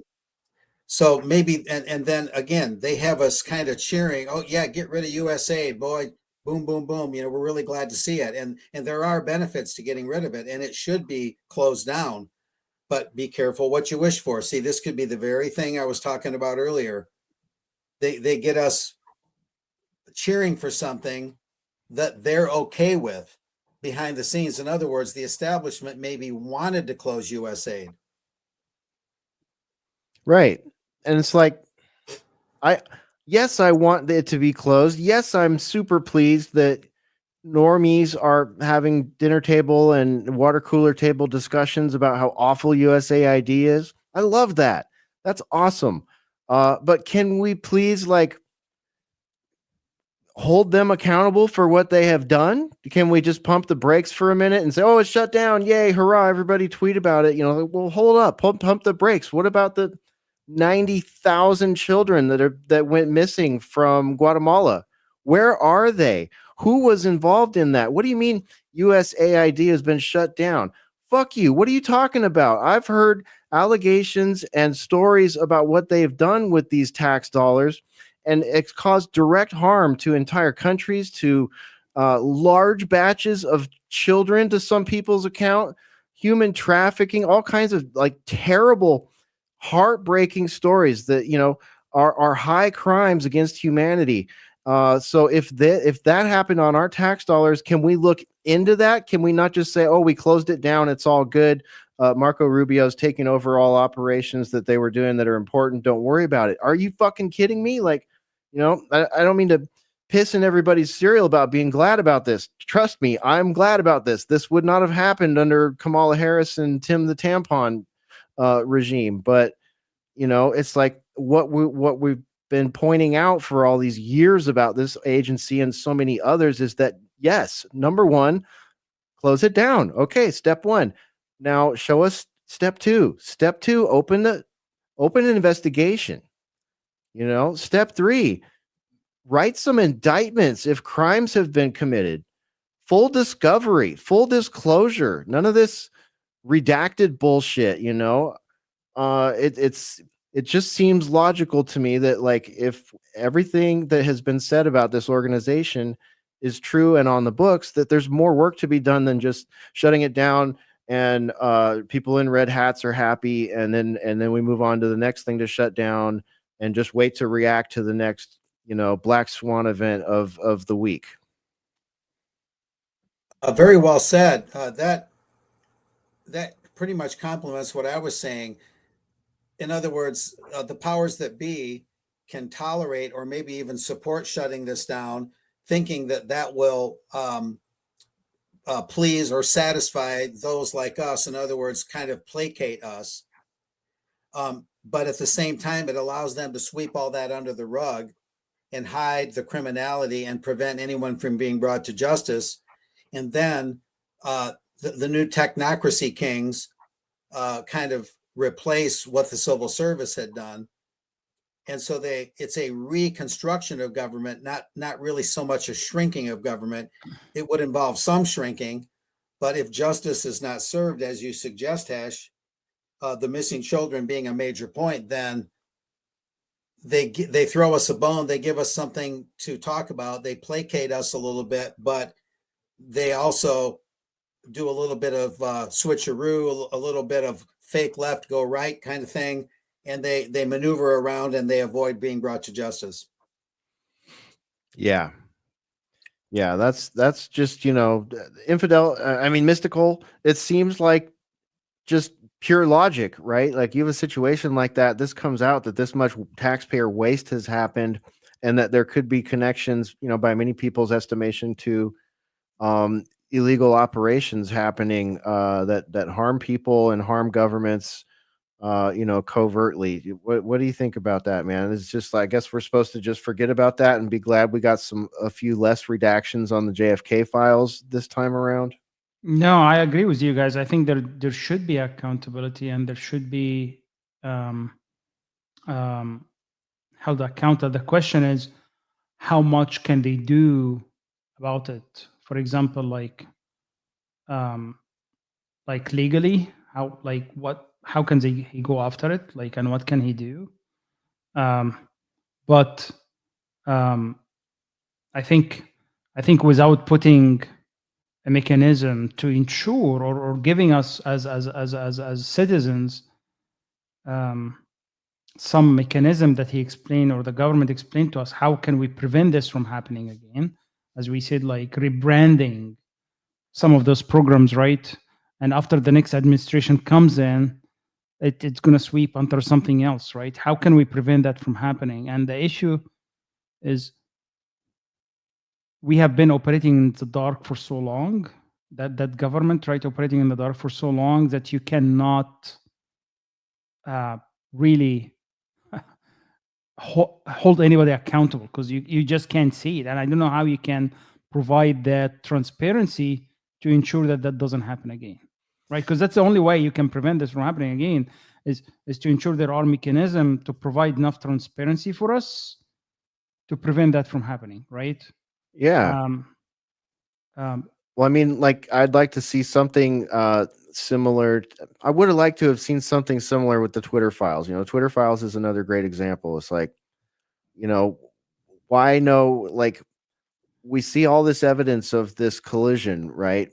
Where's the rest of it? Why is no legal action, no discovery taken that looks at, all the different organizations, all the different servers, the emails, like seeing, because there are things that are patently provable with proper discovery and legally actionable if, something illegal, if a crime had been committed. And it's just like, I agree with you. Like, if the next best thing would be to, like, have it gone and have a level of, accountability and transparency that wouldn't allow it to happen again. But it's like, it's gotten to the point where it's destroyed lives, and sent people absolutely into trafficking. So it's like, that's the kind of thing I think a lot of Americans would be stoked to see, like, seen through.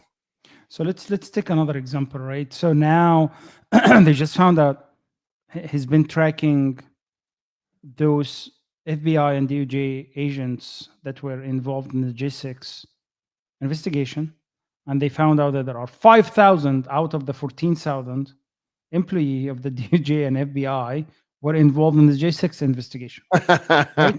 5,000 people. I thought it was only 24. I thought it was only 40. Oh, this number keeps changing. 5,000. No, 5,000 that came out.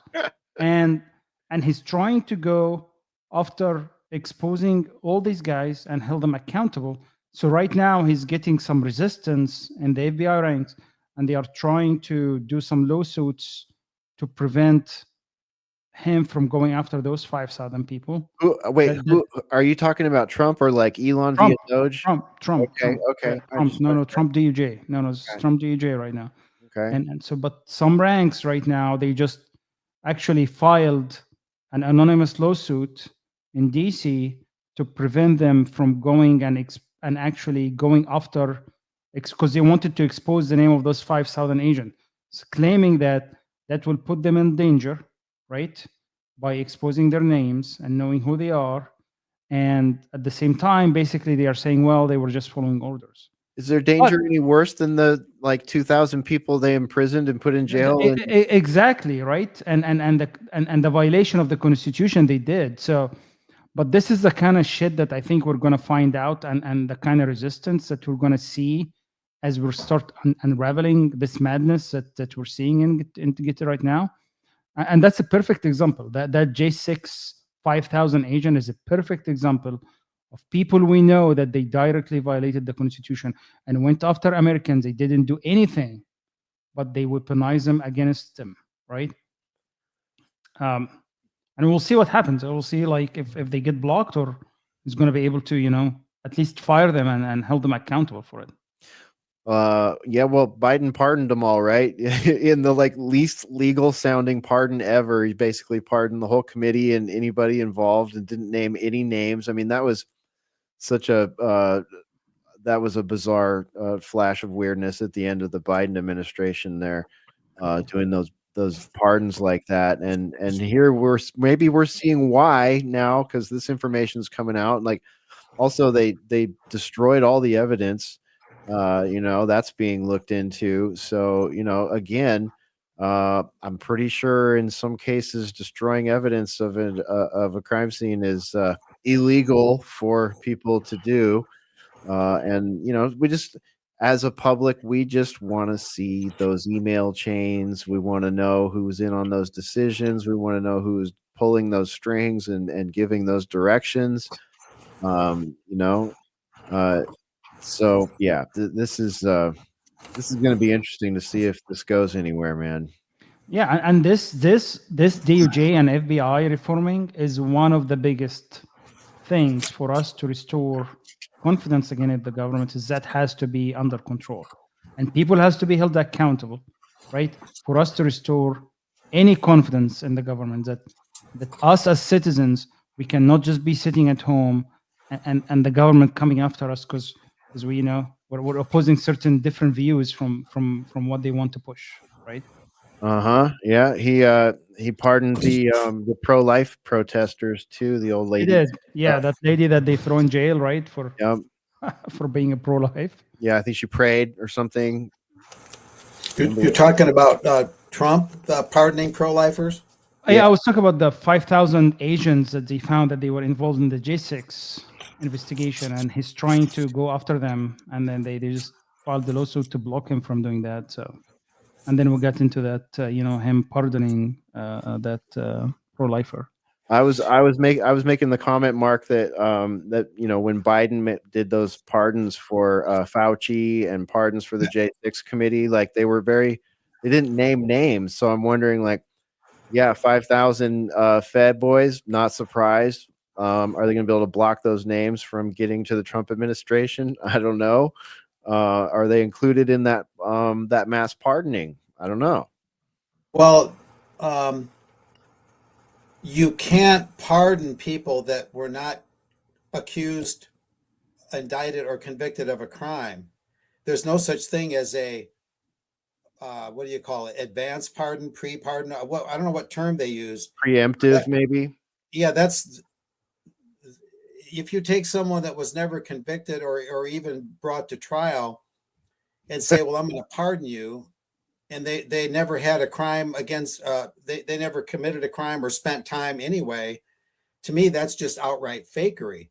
Yeah, it's like Monopoly or something. Is that a get out of jail free card? Like, what are you talking about? Yeah, so all Trump would have to do is say, "Look, Biden, you so-called pardoned people that had no crimes, that committed no actual crimes. I mean, technically speaking, from which to be pardoned, for which to be pardoned." It's almost like a surgeon putting a Band-Aid on a body where there's no wound. There was Right. there was no injury to begin with. So all Trump could take that apart like nothing. I mean, it's just legal fakery.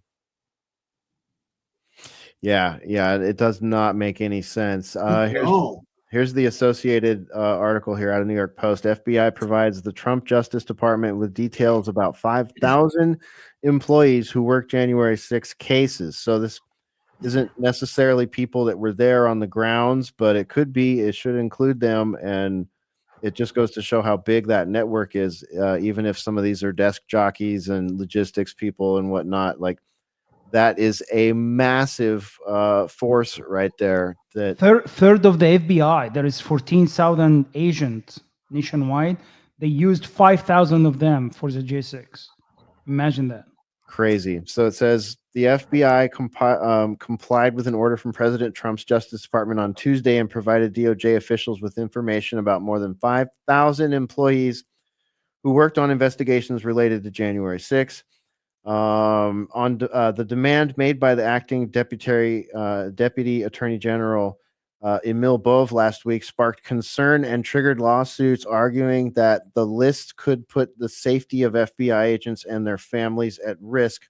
However, the information furnished by the Bureau does not include employee names. So, but it does. The outlet reported that employee ID numbers, job titles, and their role in J6 investigations were included in the information submitted to the DOJ. So, yeah, if I imagine if Kash Patel ends up in the boss's seat there, there'll be a big pile of stuff in the shredder when he gets there. But I think through word of mouth, he can figure out who these people were. Yeah. I mean, you know, if that is something they're going to pursue, we shall see. We shall see. We shall see. So let's see. Any other comments on that before we roll on? I got another one I'll throw you guys' way. I have a question for Mark. Shoot it. You're muted there, Mark, though. So when you come back on, be sure and unmute.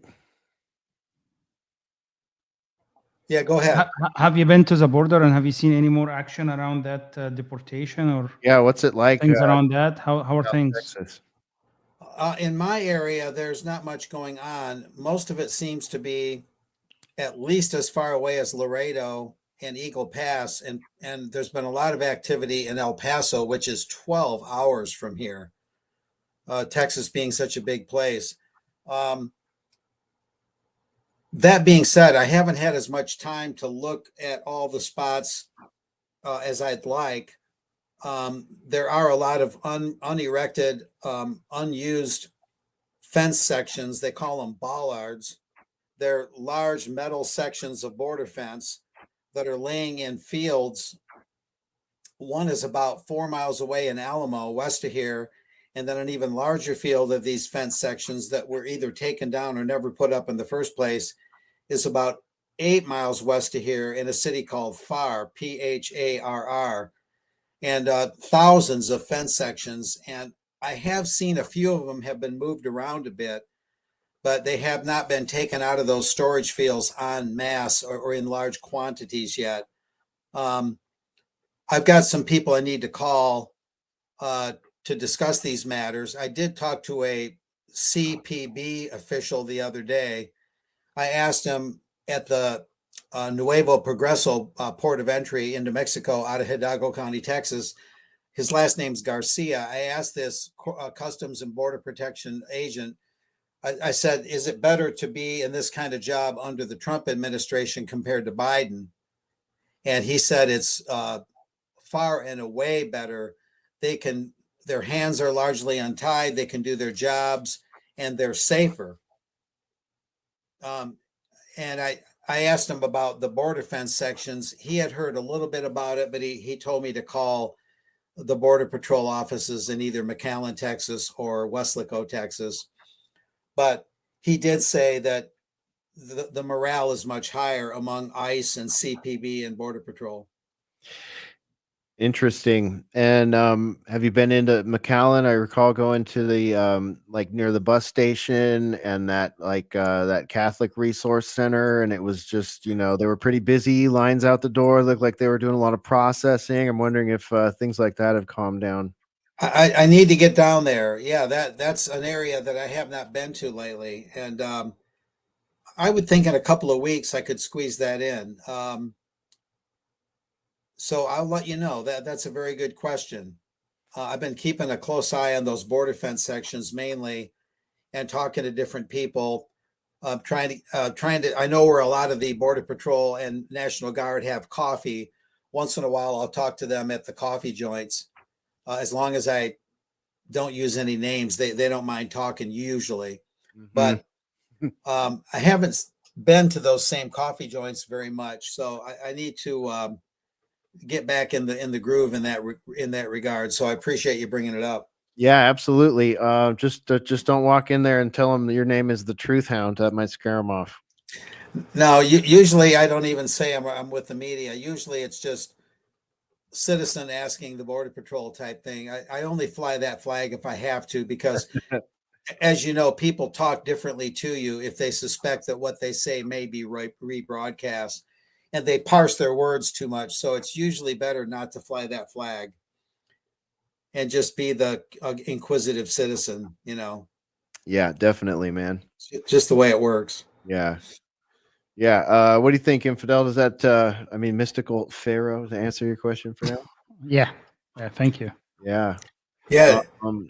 We're curious to hear from all of you too. So if any of you live in border towns or cities that were highly affected by the influx, we'd love to hear about any changes you may have noticed in your locations. Let's see here. I want to thank everybody for hanging out in the chat rooms over there at Rumble, at YouTube, and on Rockfin tonight. Not necessarily keeping up with all the chats very good. Same with the Discord. Good to see everybody. Let's shift gears a little bit here. Mark, did you see yesterday that Trump backed out of the UN Human Rights Council as Bibi's plane was landing, and after that did this strange prepared speech about Gaza and how the U.S. is going to take over Gaza, and we're going to build like a Riviera there, like resorts and all this stuff. Did you see that? Oh yeah. Talk about something that generates mixed feelings. On the one hand, you could look at it like here's the imperial force of the world at this point in history, the United States. It's the Roman Empire, it's the Imperium, and it is a way, and I hope this is what Trump is thinking, it is a way to get the Israeli IDF forces out of Gaza proper and kind of shift them off to the side and supplant that with something else that would not consist of bombing the rubble, bouncing the rubble, as it were. It is a way to kind of corral Netanyahu in a sense. And I think that's part of the strategy is, Bibi, we'll come in and, hey, it's going to be great. It's going to be beautiful. The ocean views will be stunning. And by the way, Bibi, you got to get your forces out of there and you got to kind of, you got to knock off this violence thing. It doesn't look good. But it also comes across, if you look at it more deeply, as rather crass. I mean, there's bodies buried under that rubble. Okay. Yeah. Lots of bodies. And there's children under there blown to pieces. I mean, okay, if you don't talk about that and you just say, let's build a resort, it Let's sounds... just clean it up. We'll clean it up. It'll be great. Are you kidding me? I know, it's crazy. Yeah, it sounds really, really crass. And completely. I can't even find the words for it because I don't think the words have been invented yet. But it comes across as how much more can we dehumanize the Palestinians? I mean, you know what I mean? There's some people. I mean, if you believe in the Christian Bible and you believe in the afterlife, when JC sees you and that's been your attitude, I don't think you're going to get a very good review before you don't go through the pearly gates. I mean, Yeah. that's no way to get to heaven from a Christian standpoint. That's just really cold. I mean, quicksilver in the veins, cold. You know what I'm saying? Yeah. Yeah. They neglect to acknowledge all the Christians that suffer throughout these actions too, ancient pieces of history, Christian history, all the, ancient theologies, so much history there just being deleted. It's happening as we speak right now in Syria too, uh, which is a whole nother WTF moment for where we're at right now. It's like everything in the Middle East is just, it's like the nasty pill that Trump supporters have to swallow right now. They have to either deal with the dissonance, make excuses for this kind of stuff, or accept that political Zionism has its roots in our government and it's not going anywhere, and to buckle up because it's going to get wonky as other things get better. I know it's a mixed bag, and Mystical Pharaoh, I know you got to ride that screaming American bald eagle out of here and get some sleep pretty soon. But definitely want to get your thoughts on this particular topic.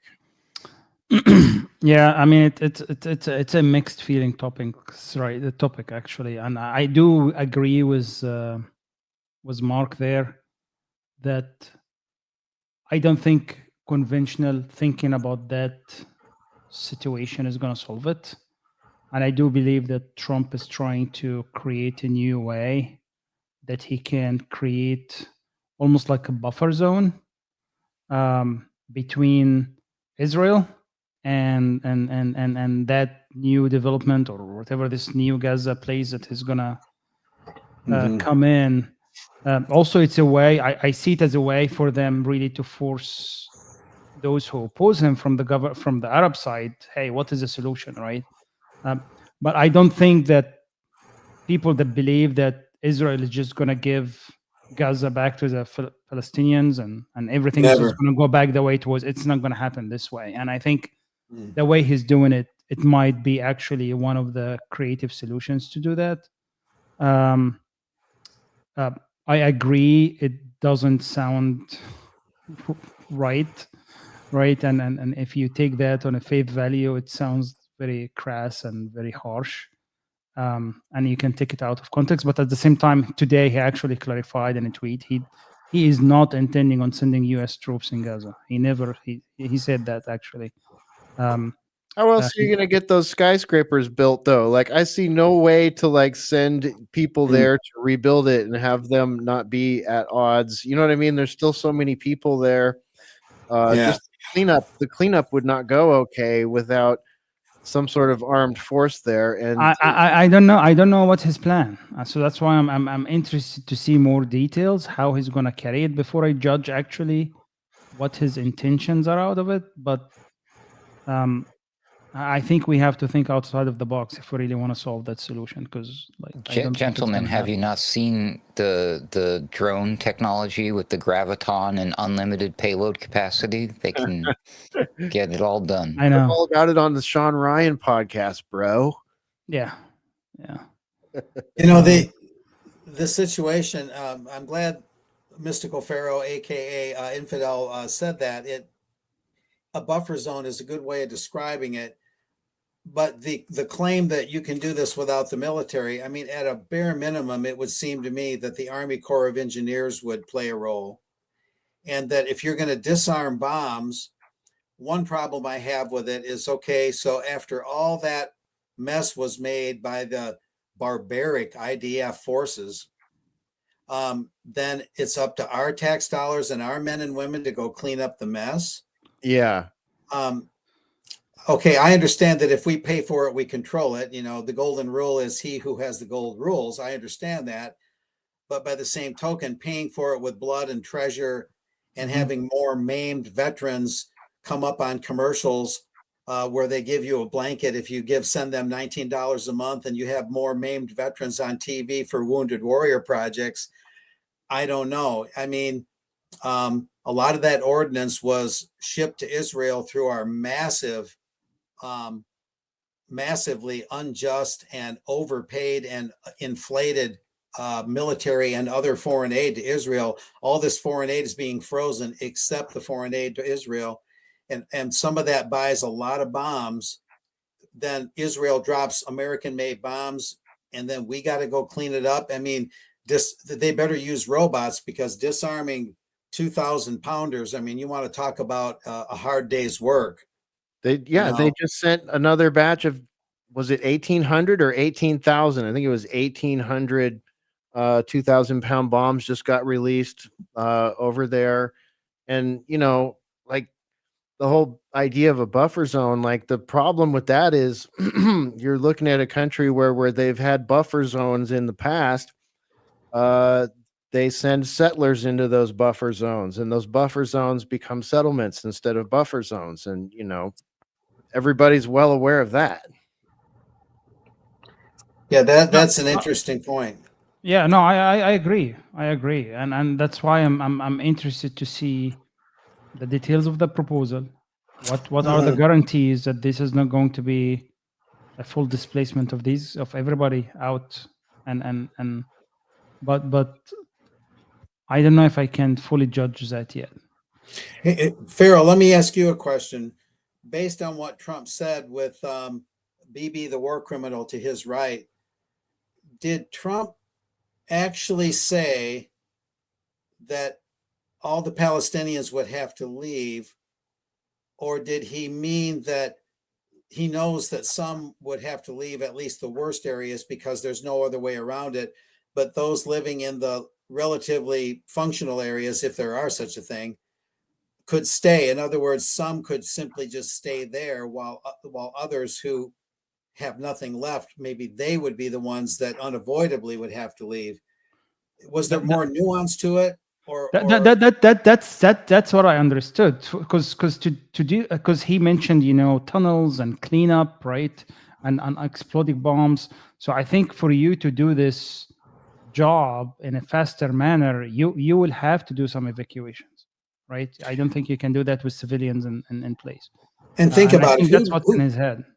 Yeah, who'd want to live there? I mean, would you want to live in some broken town with nothing, almost nothing left, just out of national pride, with bombs all around you, possibly unexploded? I mean, you know, there comes a point where you just got to let it go, right? I'm just trying to look at all the angles. But then comes the where do they go, and does it fall into the definition, the UN definitions of ethnic cleansing, if they're forced into countries that don't want them, like Egypt? Right. I agree with you. I agree with you there. But the question is it temporary displacement, or it's a permanent displacement, right? That's, I think, and that's where I want to know more of what is the proposal, right?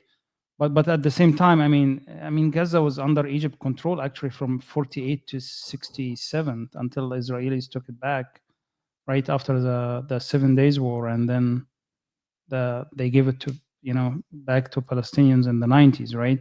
So it's them like having like control over that area with US. It might be the guarantee that Israel is not gonna fuck again with this area. But again, let's hear the proposal detail. I don't want to jump into conclusion and then see. But I agree, on its surface, it can appear that it's, you know, can be taken as its ethnical cleansing, that he wants to kick everybody out. But I don't think that's his intention, and I don't think his intention is to keep U.S. troops, because I truly believe that he wants to get the U.S. out of the freaking Middle East. I think that's why he's just starting taking the Pentagon, start moving on taking the troops out of Syria, right? So I think I do truly believe that he does not want to get us tangled there, and I don't think he will want us U.S. and I'm just talking about U.S. citizen right now, not like that he wants U.S. to pay money and not taking something out of it, and it's just as bad as it sounds, right? But I don't think Trump necessarily thinks this way. I think he will try to get some benefit out of it, as No. Mark was saying. Right. I know you got to get out of here pretty soon, but one more thing. Do you think Trump just doesn't have much long-term?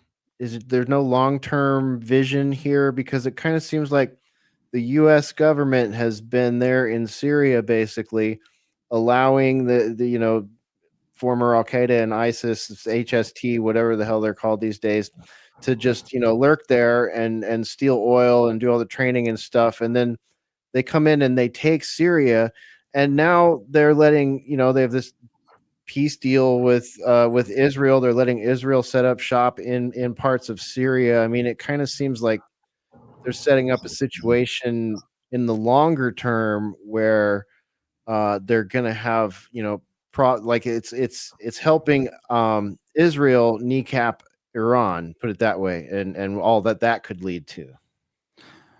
I think. Go ahead. I was just going to briefly interject that Bashar al-Assad, in the final analysis, may have been a straw man. He may have been in there and he threw the fight, and that might have been the plan all along. It was always curious how 10, 12, 14 years ago, there was all these forces just viciously attacking his country. And he never looked like he missed a shave. He always was perfectly dressed, clean as a whistle, calm, a beautiful wife next to him, dressed to the hilt. They never looked like they missed a meal or had the slightest anxiety. He might have been some prop leader all along, or later on he was convinced to be a prop leader. Samuel Johnson, I think, said a gun to the head will sharpen your thinking real well, right? So I don't know. Why did Syria fall so easily? Why were they able to resist so much a decade ago? And now it was almost like a, crapshoot. There wasn't even any shots fired. They just rolled in. He rolled in and the Syrian government rolled over. I mean, it looks to me like they were eaten from the inside out by intel termites, and Assad was either given a deal he couldn't refuse, or he was on the take for a long time and just made it look good for a while, which would explain if the fall of Syria actually was a slow motion overturning of the country. That would explain how it changed hands, as opposed to telling us that it suddenly was just overthrown, which would be a way of covering up the fact that it was more gradually subverted. I'm just trying to think like outside the box, sort of, wag the dog type of thinking.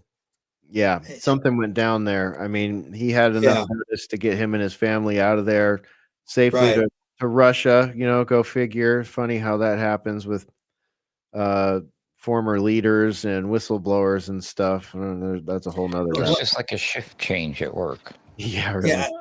I got to hit that. Sorry. Go ahead. No, go ahead, Mark.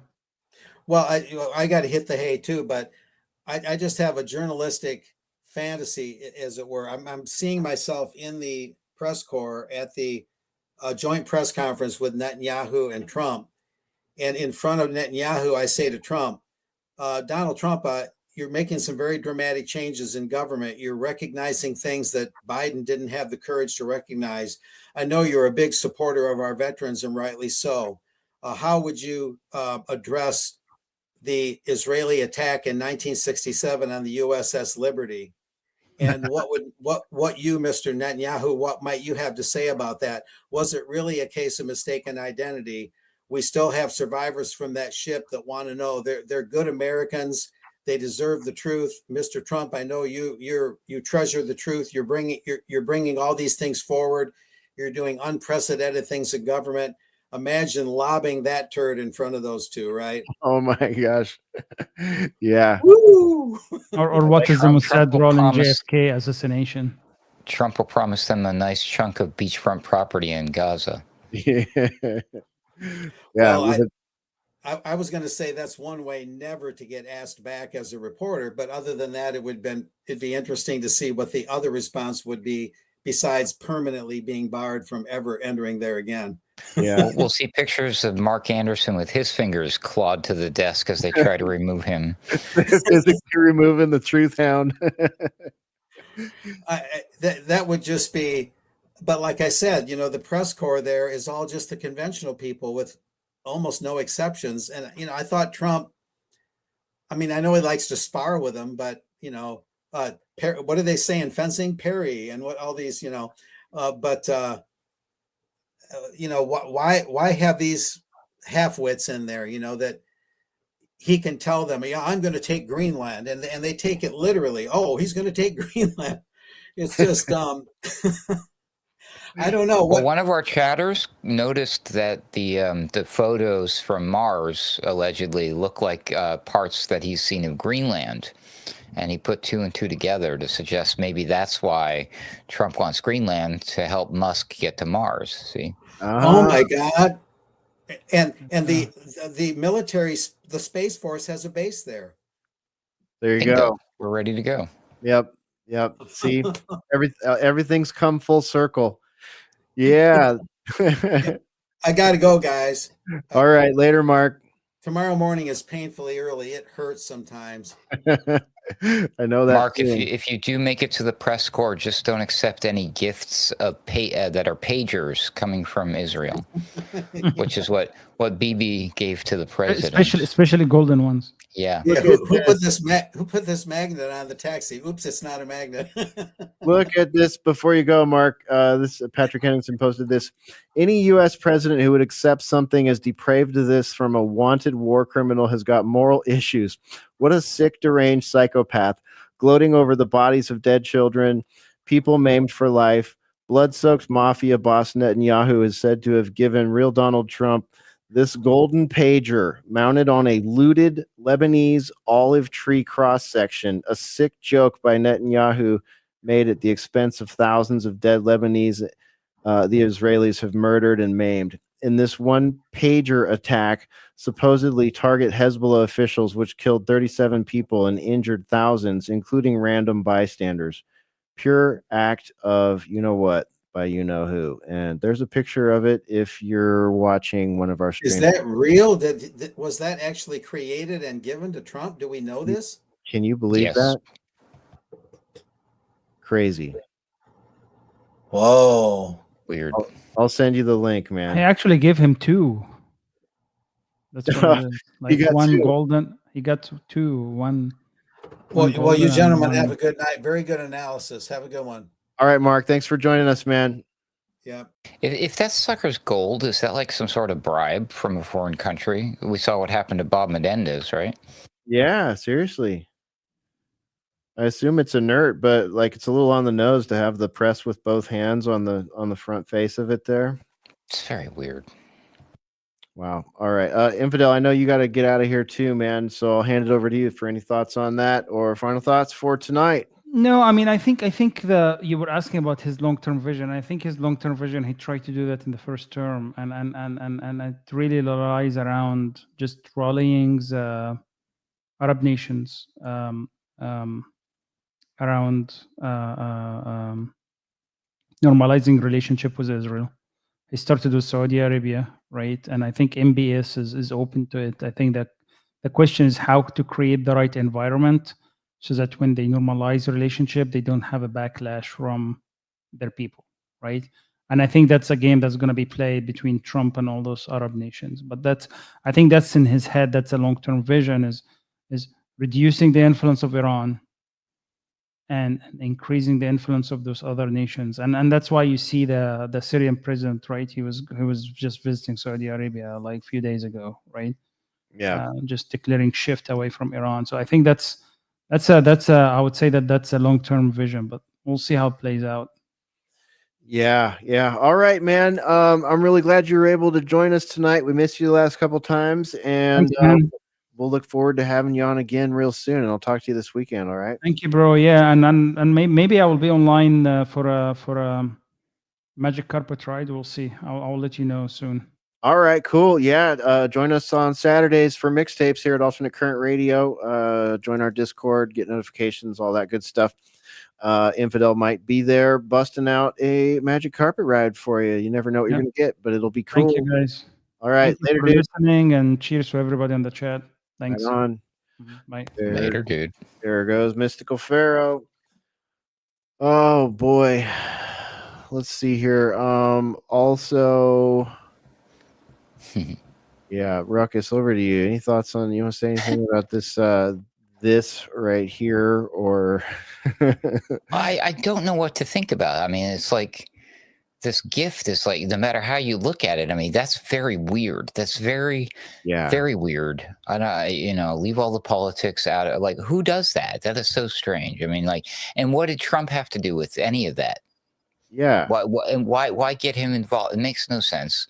Yeah. His whole treatment of this thing is just so nonchalant and quite literally insane, in my opinion. But like, it's very, very incendiary, his decision to do this. And it's also very historical. I mean, this completely changes like history. I mean, never before has America taken this type of a foreign policy stance about lands that don't belong to us. But he's been on this kick with the Greenland thing, and he wants to take back Panama Canal. I guess that's a different story. But yeah, I don't know. And then to be gifting him this weird pager that's related to this bizarre, one of a kind historical kind of attack, it's very strange to me. I don't get it. Yeah, but I don't know.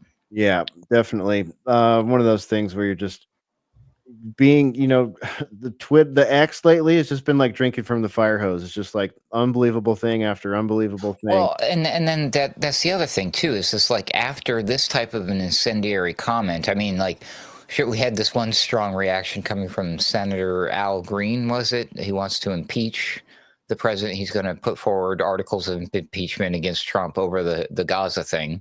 I think specifically, I think that was his thing. Before the Gaza comments, before Bibi landed here, there's been lots of protests. We've seen a lot of protests going on against Trump, but not just Trump, but also Mr. Elon Musk. There seems to be now everybody's worried about it, huh? Okay. But yeah, there seems to be quite a number of concern coming from the left side of the political spectrum, and that media screaming holy hell, like, why are we giving so much power and exposure to the inner workings of our government to one person? And that's a very, very valid argument. That's a good question. Unelected person. Yeah, exactly.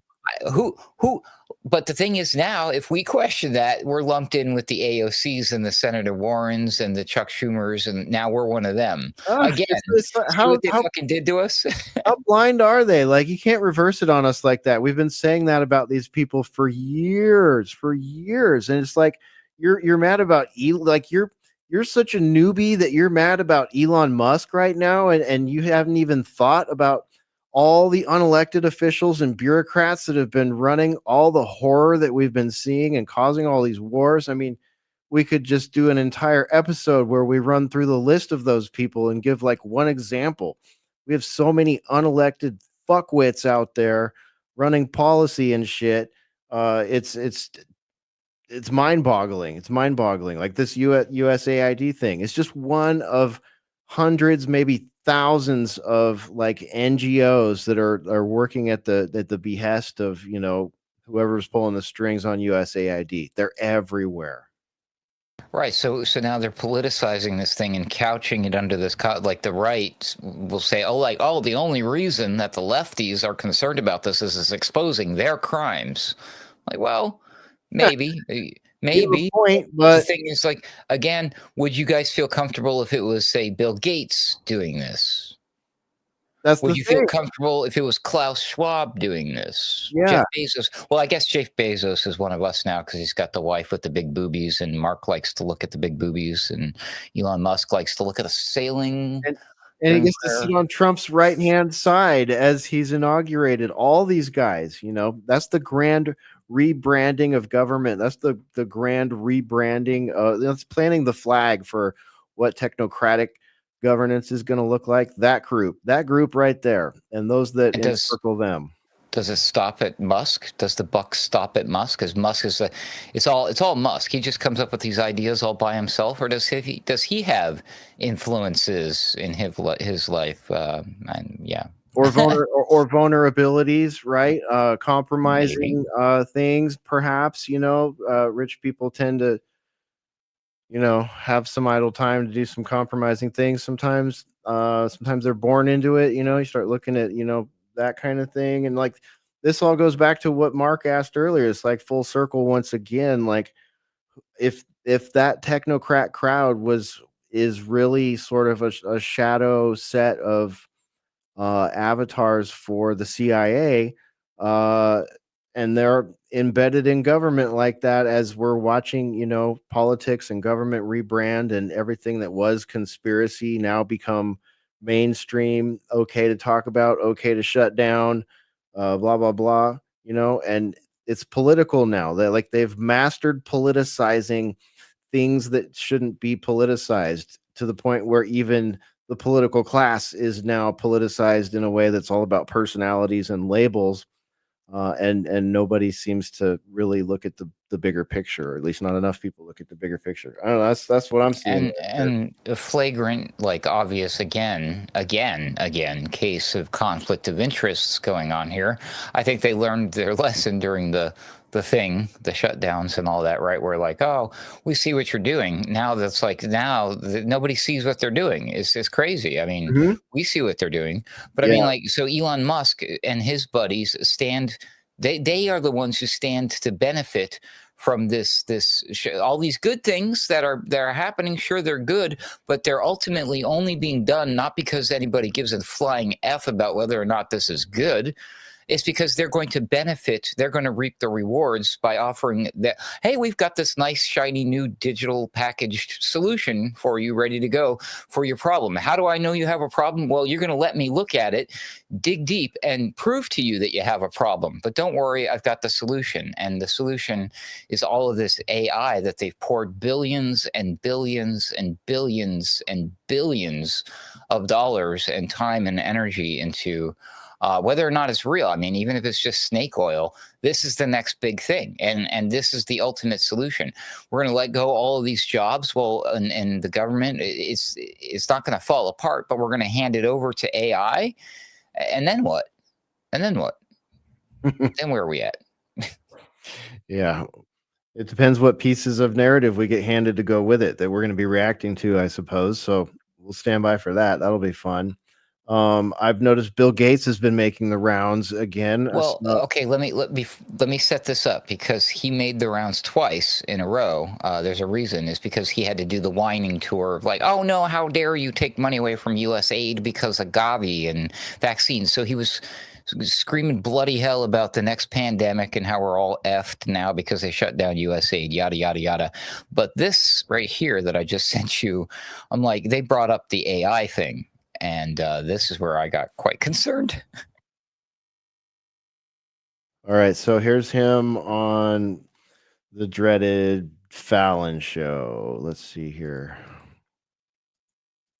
Everyone's talking about AI, and that's the big topic. Everyone's like, how's it going to take over, and all this stuff, and it's bad or it's good, or we don't know. What are the pros and cons for, in layman's terms, for someone like me? Yeah, so the era we've come to is sort of the vision that computing was expensive and it basically became free. The era that we're just starting is that intelligence is rare, a great doctor, a great teacher. And with AI, over the next decade, that will become free, commonplace, great medical advice, great tutoring. And it's kind of profound because it solves all these specific problems, like we don't have enough doctors or, mental health professionals.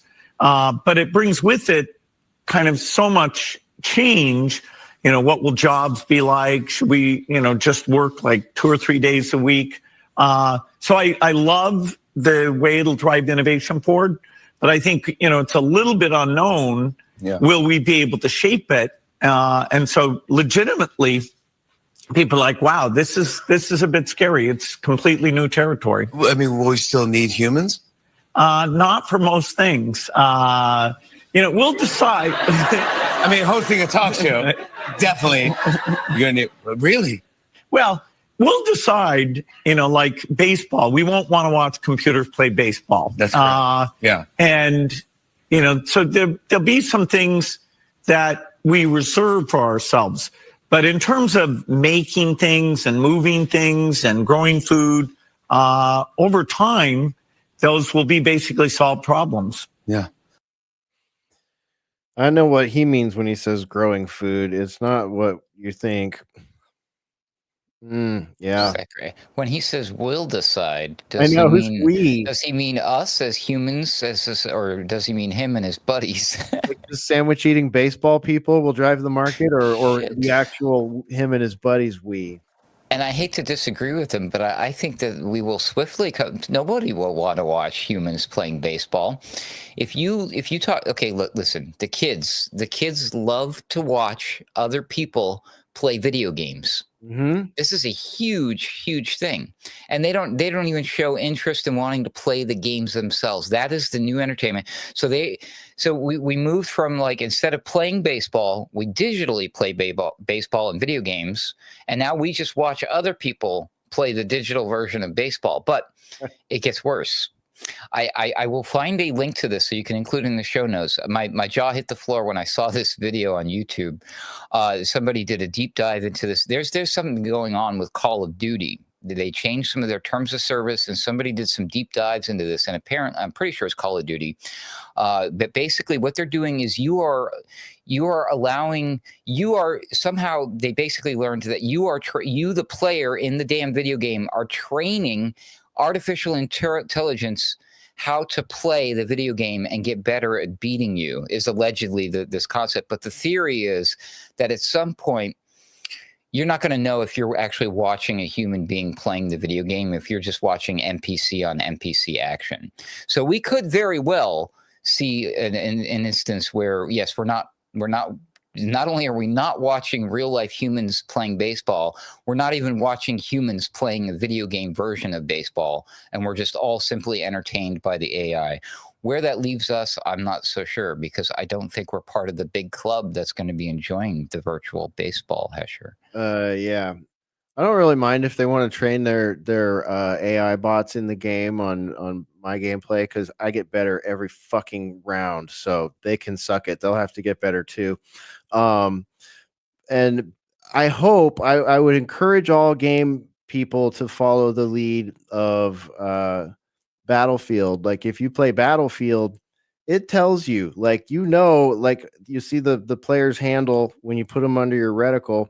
You see their handle, and if it's a bot, it says, bracket AI, and there's not enough people to fill this server, so they threw in some bots, and, like, that's fine. I don't mind grinding bots, but I do want to know that they're bots I'm playing against, and I have noticed that the real players are the ones you really need to watch out for. The bots are pretty good. They seem to get a little bit better, but at the same time, like, the people that, because in that game, they delineate.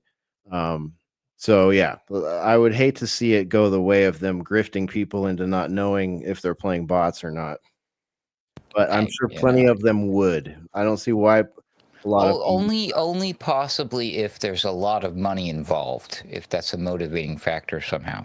Oh, well, that's funny you should mention it, because we know video game companies get Pentagon money and Pentagon approval for narratives and stuff. So there's always But that. do they get money from US aid? I guess we're going to have to wait and find out. Not anymore, they don't. Well, what happened to that big game I was waiting to, like, they just disappeared. Their Twitter's gone. They ghosted us. Yeah, that gravy train has sailed for now, at least, or at least moved. I would suggest maybe we might see a sudden end to all the weird DEI Star Wars and Disney series and Netflix and things. I don't know. It just might get back to normal all of a sudden for some strange reason. I don't know. We'll see. I heard Disney had to close down one of their Star Wars things. No. Yeah, people just aren't in. The backlash is real. The Bud Light effect is hitting businesses now. Well, good. Be nice to go back to an era where the customer's opinions actually matter, not Yeah, when you the can walk with your wallet. minorities that don't even care about Right. what you're doing. They just want to make a name for themselves. Right. They'll just see people walking and voting with their wallets again instead of just forcing them to accept, a polarizing political and cultural thing. Maybe now's the time to invest in Bud Light stock. Maybe they're going to have a comeback. Well, Kid Rock still drinks it, and I think Joe Rogan drank it. I wonder how much Bud Light gave him to forgive them. But how much does Elon Musk? Oh, he's into Diet Coke. That's how smart that guy is.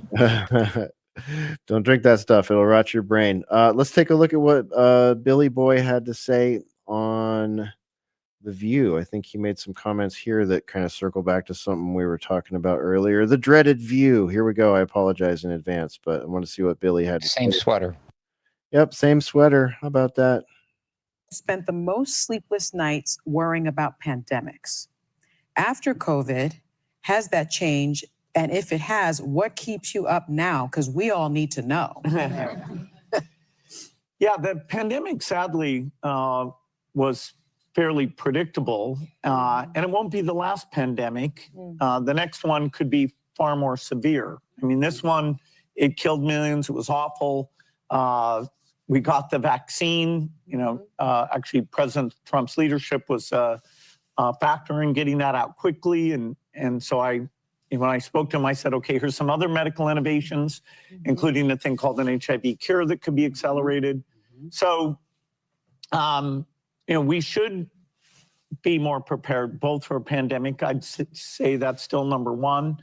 You can worry about nuclear war. You can worry about AI. This There's sounds like fun. plenty to worry about. But do you overall, sleep I'm at an all? optimist. Okay. Well, No, I mean, it's up to the government to think ahead on behalf of the citizens. Yes. So, pandemic, there's a lot that we should be doing that hopefully we'll get our act together before the next one comes. Overall, the innovation in health, both in the developing countries, the rich world, I love being part of that. I was reading, though, that you said the next pandemic you are predicting within maybe 25 years. Is that Certainly accurate? we'll have one in the next 25 years. There's even some pathogens out there that we're watching over right now. So maybe 10% chance in the next 4 years. Yeah. So he just telegraphed that within the next 4 years, again by the end of a Trump presidency.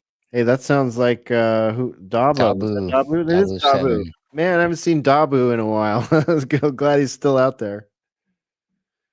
Yeah. So there That's goes. not Bill Gates. I think that's a clone. Do you think they replaced him? He seems a little more, got some more pep going. He seems a little youthful. His voice is a little deeper. He doesn't sound so much like Kermit. Maybe he took the Ozempic. I don't know. Maybe. Brain chips. Yeah, maybe Elon blessed him with a Neuralink. Or maybe it's just Crazy. another dude in a mask. Who knows? That's yeah. But I loved how they were like, oh, you tell us what we need to be afraid of because we need to know. Yeah. And then his answer is like, well, government's the answer. No, it's not. Did you like how? Why does he always smile when he gets asked about the next pandemic? He can't help but just cheese completely when talking about the quote unquote next pandemic. He gets paid every time they use the word pandemic around him, I guess. Oh, if only we got paid every time we said pandemic industrial complex. That would be amazing. Well, actually, he doesn't anymore because that payment came from USAID. Oh, now you got to go ask Marco Rubio for that one, man. Yeah. So he's making the rounds, doing the AI thing, and he said nothing about AI. That was funny. Like there's a bunch of word salad about AI. Same with this one, pretty much. But yeah, he has so much glee about that, doesn't he? He must love. But he's. I mean, he even though he's not the owner of Microsoft anymore, he's heavily involved still with Microsoft, and in case he doesn't read the news, the thing that Microsoft has been interested in doing and working on for like the last 2 years is AI. But anyway, Yeah, big lawsuit and thing and battle and competition between him and this little company called OpenAI. Yeah, but he's just like, nonchalantly, like, AI. Yes, we don't need humans for much of anything. Yeah, because you know what's coming. You dirty little f about the AI agents and replacing everybody's jobs and all of these things. Even the stuff that Trump's doing that sounds good, like the tariffs. The tariff war that lasted less than 24 hours with Canada and Mexico. That was kind of funny, though. Oh man, yeah, I saw some small businesses that have stuff sourced from China talking about, oh, sorry, sales are halted. That's the big one. Still, we don't know what's going to happen there. So, Well, but the Ooh. Canada and Mexico thing went pretty quick and easy. They caved. Yeah, I don't think you can keep the Temu stuff from your American entrepreneurs for very long there. They're going to get feisty on you. Yeah, there's a little pullback right now about that, but we have to wait and see. I guess in about a month we're going to know what's going on with the China thing and how that's going to affect the economy. And but it will. And in about 2 months, we're going to find out if his second idea for when to stop the Ukraine-Russia war is going to happen or not. They're saying April now. We have some weird thing by April. I don't know. Last time he said that, we got an official lockdown announced. So that's cool. Thought it was day one, but okay, that's all right. Other things happening. We get it. I guess we'll wait till April on that. You know what? And here's something. He didn't make this promise, but I would think with all of his executive orders and all of the good things he's doing, by now, gosh darn it, shouldn't we know exactly whose cocaine baggie that was that they found in the White House? Oh, you just wait. I'm sure we will. It's going to be funny. I bet you it's going to be Musk, Doge, 19-year-old big balls is going to get to the bottom of it. I don't care who had it in that administration. I want to know who's walking around with it right now in the White House. Which one of these ballers in there is balling it? Well, I mean, Mark was talking about, you guys were talking about how the government, like this will affect the economy, like because the government workers now will be out of jobs. But the thing is, like, what's that going to do for like the underground economy? Like, because these people are into the drugs, and I'm not talking about the cocaine. I mean, this is going to hurt the adrenochrome market, like you wouldn't believe. Oh yeah, watch out. Yep. And that has repercussions. It's like a rock being dropped in a pond, and there's this ripple effect. These adrenochrome dealers aren't going to make money, and they're not going to be spending money at your local mom and pop stores. So it's not good. I know the Squid Games will end, and they won't be harvesting organs quite as much. I mean, geez, what are they all going to do? Oh, speaking of AI, what's this? Google lifting a ban on weaponization of AI. That was nice timing. Nice timing. They had dug their heels into that one for the longest time, but I guess they said no more. I don't know what their reasoning is. So remember, I guess it's just because it's Trump. Remember, just a couple months ago, we talked about the Sam Altman board dissolving their AI morality department, or they had an ethics of AI department, or something like that. Like, so we've gone from dissolving the Department of Ethics to lifting the ban on weaponizing AI in a couple months between two companies here. It's been in place since 2018, and it was because there was a pushback, criticism over its involvement. So people actually protested. I remember this now. The recent protests, of course, in the name of the Gaza thing in front of Microsoft and other companies has not gone so well. But yeah, there was this. I think you have the story. There it is. Yep. So yeah, this is from yesterday. Google removes ban on weaponizing AI, significantly revised its artificial intelligence principles, removing earlier restrictions on using the technology for developing weaponry and surveillance tools. The update, announced on Tuesday, alters the company's prior stance against applications that could cause overall harm. Can we just stop right there for a moment and talk about companies like Google who have put a lot of money into disarming the American public, disarming us literally, right, with money going to political PACs that do gun control activities.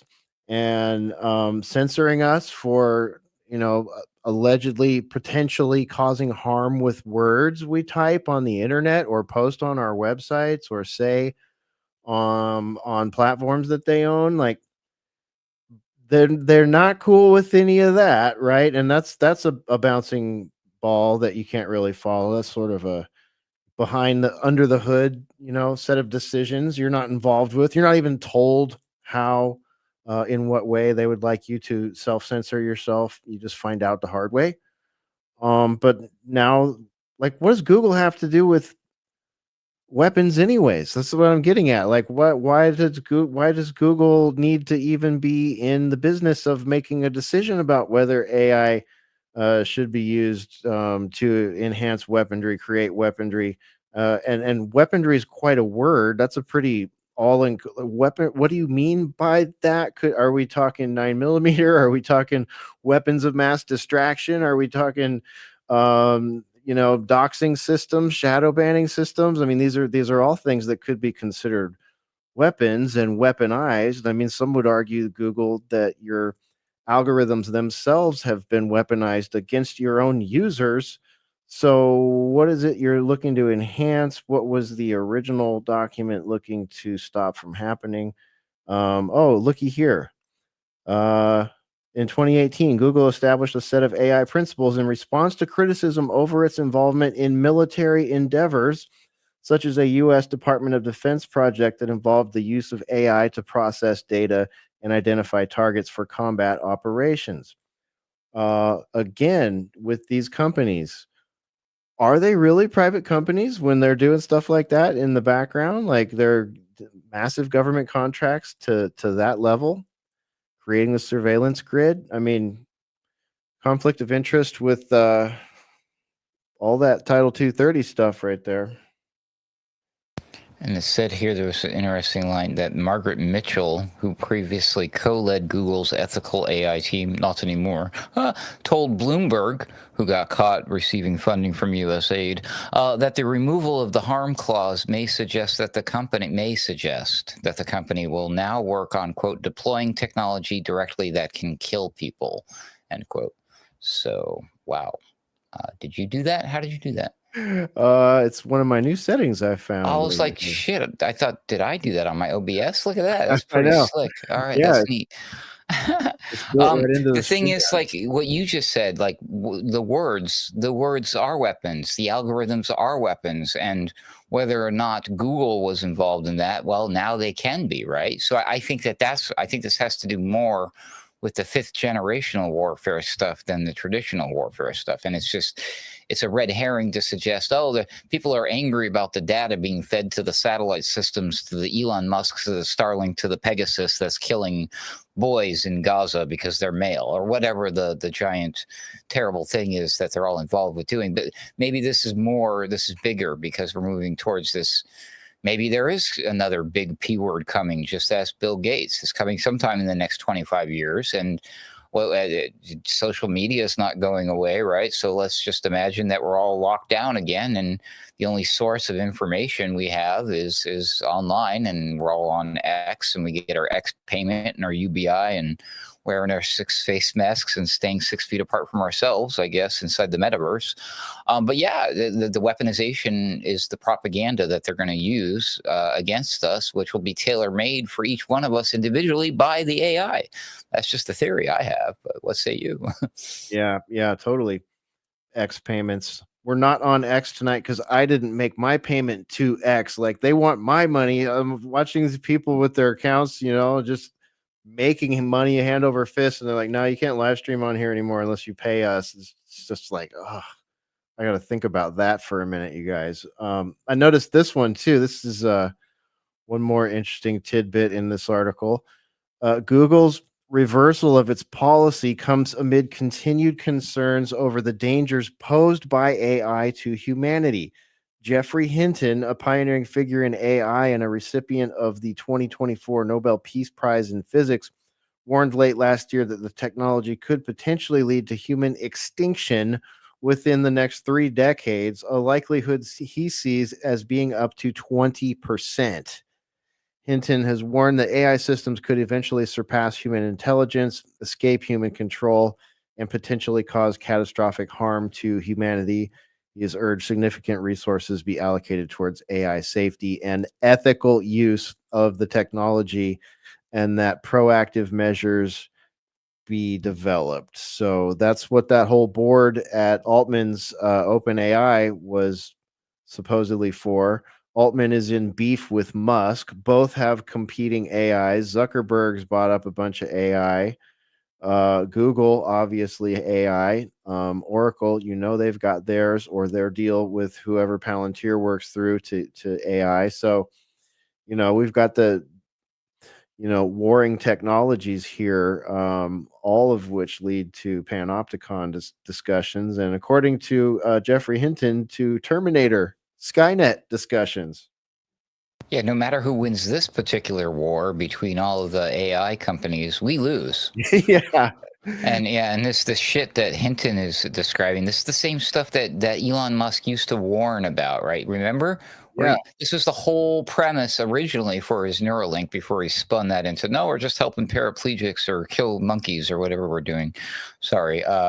Look that one up, folks. But the thing is, like, the idea was we're not going to be able to compete with the fast developing AI. The machines are going to get smarter than us, and the only chance that humanity has left, and if we have any chance of survival, is we have to merge with the machines. That was his whole premise with the whole Neuralink thing, and he used to warn against it. He wanted the full stop.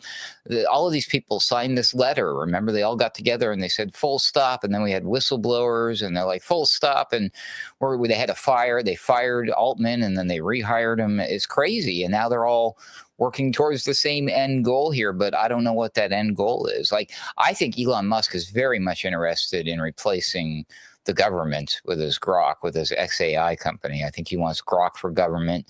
OpenAI has a special Chat GPT version exclusively for governments, plural. So maybe OpenAI gets this portion of the world. Maybe they get Greenland. Maybe they get Panama Canal. I don't know. And Elon Musk gets the U.S. government and Mars. I don't know. And Canada, probably. Canada. Oh man. Yeah. Okay. That's all very interesting. Of course, Musk has expressed and words and action and deeds an interest in the healthcare sector as well. So, move over Bill Gates. The next billionaire Dr. Wannabe might be Mr. Musk. Yeah. Larry Ellison's up in there on that one for sure. That guy is just, he's all over. He's whatever. He's all money. What money? Yeah. Got a Hawaiian island for sale? I'll take it. That's right. Oh, I don't like the one next to me. I'd like that town over there. That's a great place for a Oracle town. We need to build an Oracle smart city where Lahaina is. Wouldn't it be a bummer if it wasn't there anymore? Same with Pacific Palisades. Who owns property there right next to it, or where the Malibu fire was? Oh yeah, Larry. I don't know. A lot of smart city real estate opportunities pop up around him all the time. Did you see this, Hesher? I'm going to find you a story about this. Here it is. The gun shops are using AI facial recognition to track your purchases. I don't know any gun shop owners that would be into that. That sounds like something the ATF agent would. Sorry, the ATF. Sorry, the ATF. All right, yeah. So the ATF had access to and was utilizing facial recognition technology to identify gun owners, apparently. This was something from Gun Owners of America, reprinted by Zero Hedge, so I will send you that article. I thought this probably came across your desk. This is crazy, though. Okay, let's see here. Zero Hedge says, is ATF using AI-powered facial recognition to ID gun owners? I don't know why they need to. First of all, they have their own little illegal gun registry already as it is.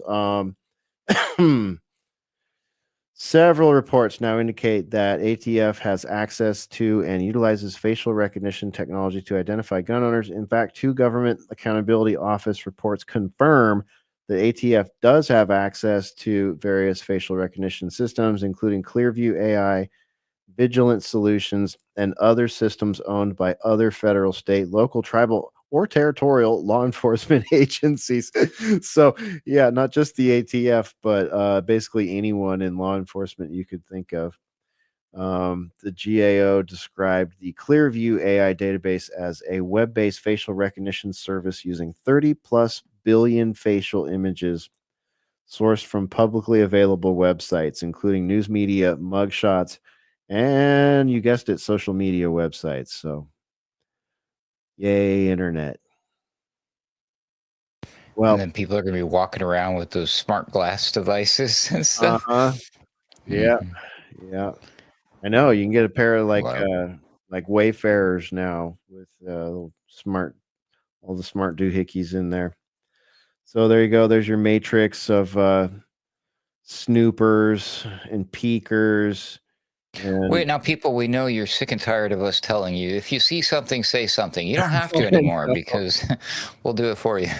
Right. That phrase will go away if Larry Ellison and the technocrats have their way, right? If there won't be, if you see something, the AI will tell us something. If the AI sees something, it will tell us something.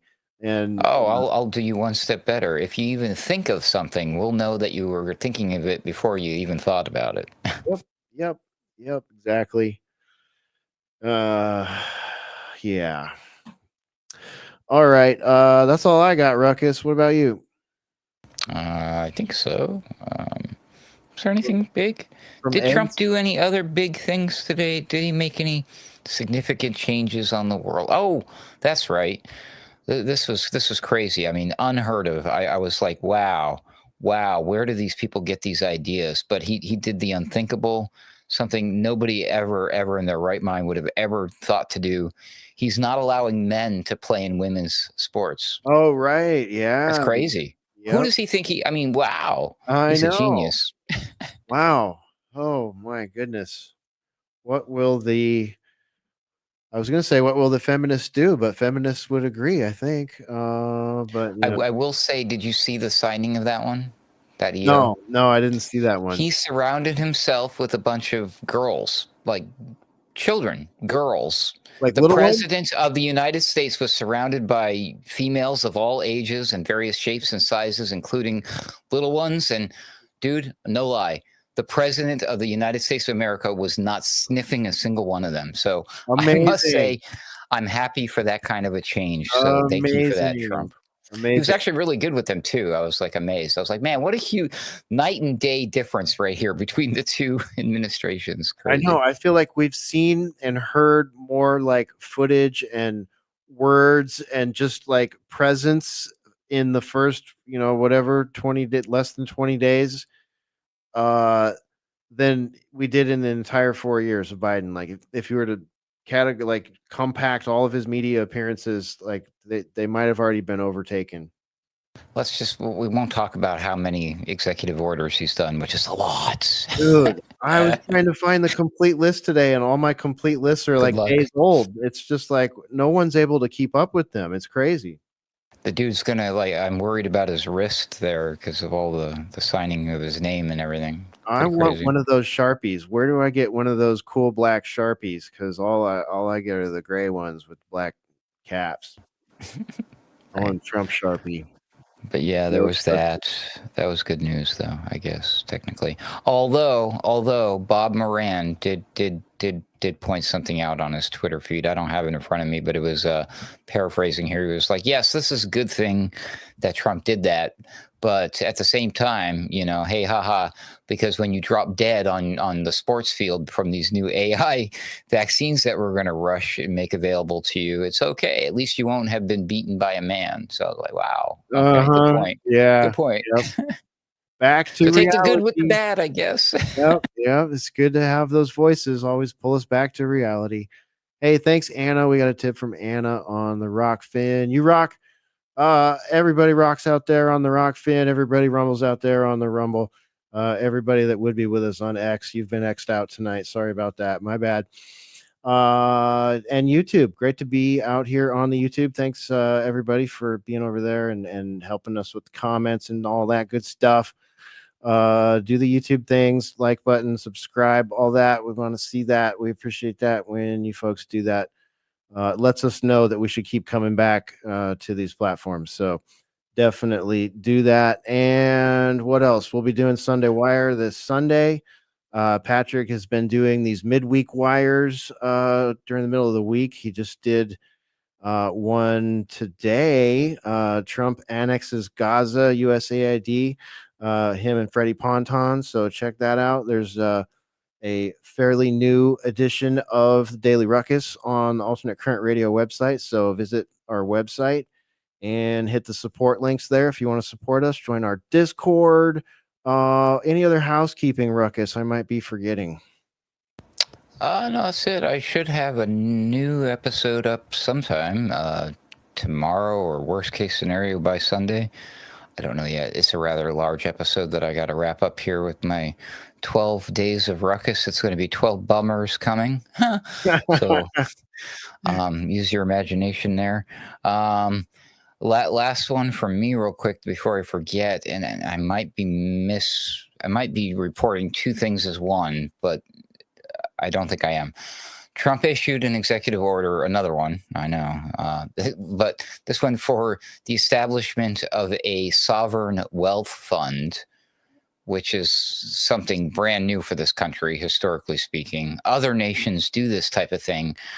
It's kind of unheard of for the United States of America because we don't really have wealth like that. We've got a lot of effing debt. Don't blame me. Check out the debt clock. The debt is like I would think somebody could come and say, "Oh, your sovereign wealth fund. Well, we're gonna break your kneecaps if you don't give it to us." So here's where it gets interesting. I'm pretty sure I'm right here. When he announced this one, he had two people say something about it. The people who were involved, I forget their names, but it might have been the crypto czar guy, David Sachs, but it was the other Howard Lutnick. It was Howard Lutnick who said. So who's he? Is he the commerce chief guy? Who's Howard Lutnick? What did he just get? Let's see. We're gonna have to look him up. But it was this guy who said something incredibly disturbing. Okay. Let's see here. Secretary of Commerce. Thank you. Yeah. So, and I'm pretty sure that this is what it was brought up in with the sovereign wealth fund thing. This dude Lutnick says, "Well, this is great because this is a chance for the American people can profit off of the things that are developed in the government. Like it's always been." He said, "This is a good thing that he says like that private companies are the ones who are benefiting off of some of the hard good work that the government did." And he veered that immediately into warp speed. And he says, he was saying that the government should profit off of the manufacturing of the jibby jabs. He literally said that. And I was like, what? Yeah, it was pretty messed up. I wish I had the clip to show you, but I don't. But it's out there. They already were, first of all. But yeah, way to get that passive income on the jab. Jeez. Yep. He's like, yeah, why should Big Pharma have all the fun, right? America deserves to make money off that too. Yeehaw. Wow. Bold. Pretty crazy stuff. Bold and idiotic. Okay. So, but do your research on that one, folks. I'm pretty sure I'm right, but that's all I got for tonight. Hesher, thanks for having me.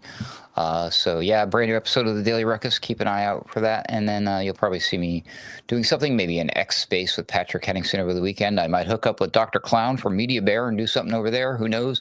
I might even try to hook up with Weaponized News and help them out once or twice a week. So I do have some plans. You'll see Ruckus around, and you can always find me here on the Boiler Room, of course, whenever we do that, which is usually Thursday nights at 8 p.m.-ish. Emphasis on ish Central Time. Thanks for having me. God bless each and every one of you, and may God save this republic or Trump.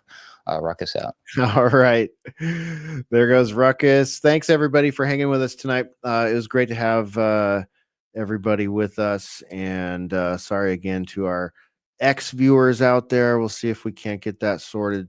As well as our live audio player. We need to get that sorted as well. So we got a lot going on over here at Alternate Current Radio. We're constantly improving it and making some changes around here. We're going to get a better audio streaming platform slash podcasting platform and all that good stuff. So we'll see you again next week, and we'll do it again, another Boiler Room right here at Alternate Current Radio. Everybody have a great rest of the week. Peace out.